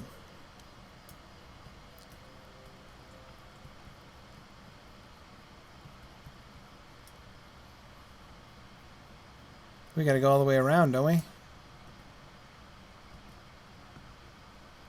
Okay, let's keep going around. Guess I shouldn't have gone back. Thought I had to check back in with... Oh, here we go. All right, I'm seeing windmill. There we are. All right. There he is. Okay, sorry. All right, Edolf. Oh, and you're female as well. Sorry, Edolf. How do you do? Yeah. Okay, we've got wheat. It's going to take some time. Oh, but you're having trouble with rats? Oh, so we've got to kill rats? Oh, dear. Oh, man. All kinds of things we have to do. These are the heroics that you get up to in Oatbarton. Of course, we could do this all night. I do have one of my alts that did all of the quests in Oatbarton because he was doing a completionist tour of Evendim, which by golly includes Oatbarton, so I did them all. It did take me a very, very long time to complete every single, to get completely ready for the Farmer's Fair, which is quite an undertaking. But I love the sort of the communal nature of things and all of the small tasks added one on top of the other. It's lovely up here in Oatbarton. But of course, those of you who have been playing the game know that things get very dark up here in Oatbarton, right? That before too long, when you hit, what is it, level 65, I think, you get a new series of quests where you have to come back to Oatbarton because Oatbarton has come under attack and has been invaded by lots of sketchy creatures, including, of course, primarily this Gaunt Lord who is attempting to poison all of the hobbits. And his insidious plan is, in fact, a perversion of the happy rustic hobbit life of Oatbarton, in that he is brewing this cauldron of poison which smells like delicious pie. So the hobbits come out to, are sort of entranced by the smell of the pie, but in fact it's poison. And he's trying to murder them all, and you have to come back up here and rescue them. from the goblins and spiders, mostly spiders, lots of poisonous things that are up here in Oatbarton. And so you get to come back to this place and see it covered with spiders and webbing and goblins and evil things trying to murder all the hobbits. So anyway, it's that same contrast that we can see. And again, the way in which, it's fascinating to me, the two times that we're brought into Oatbarton here, right? This first time, these are all the quests, right? They never get more serious than this. They really don't get much more grave than extermination, farmhouse chores, helping to collect livestock and that kind of thing. And then the second time we come through when the outside world has invaded, right? And when suddenly the world of Oatbarton has completely changed, and now the entire perspective on it is different, as indeed we come through this same place, in the same map, but it looks different, right? And we have a whole new point of view on it. So anyway, that's, I think, a really interesting thing that they've done in Lotro. Of course, I'm not saying that in Lotro they're explicitly thinking of Farmer Maggot and all that stuff, but we can see the same kind of phenomenon going on here in Oatbarton in the game. And that juxtaposition between the quiet farm life up here in Oatbarton, and I love this whole little hobbit community that we get up here in this extended farm of the North Cotton Farm. And the terrible invasion of the forces of evil here into the Shire as after the Rangers have left and the wizards are not around and nobody's paying attention anymore, and the hobbits are starting to suffer. That is, if you don't come and rescue them, which hopefully you will. So we don't have time to look at both, and of course the whole. I didn't want to do the level 65 instance because nobody can get into it if you're not level 65. But anyway, so I just wanted to, and besides, nicer to dwell especially in the context of today's class, to dwell on the positive domestic farm life up here in Oatbarton, rather than the tragedies and near tragedies that happen later on. But all right, anyway, it's getting late. I should let everybody go. Thanks for joining me. We are going to have class next week. So class next week is on. Now that I'm confident in my travel and where I'm going to be and in my internet connection when I get there, so that should be all right. So I'm planning on class next week, Arkenstone server, and look forward to starting Chapter 5 and getting back to the conspiracy, which we've talked about a little bit in the past. But we will unmask the conspiracy and probably get to Buckland in our field trip next week. So. Thanks very much for joining me, everybody, and I will see you guys next week. Don't forget, Boethius class tomorrow, Book 2. So see you guys tomorrow, if not next week. Thanks, everybody. Bye now.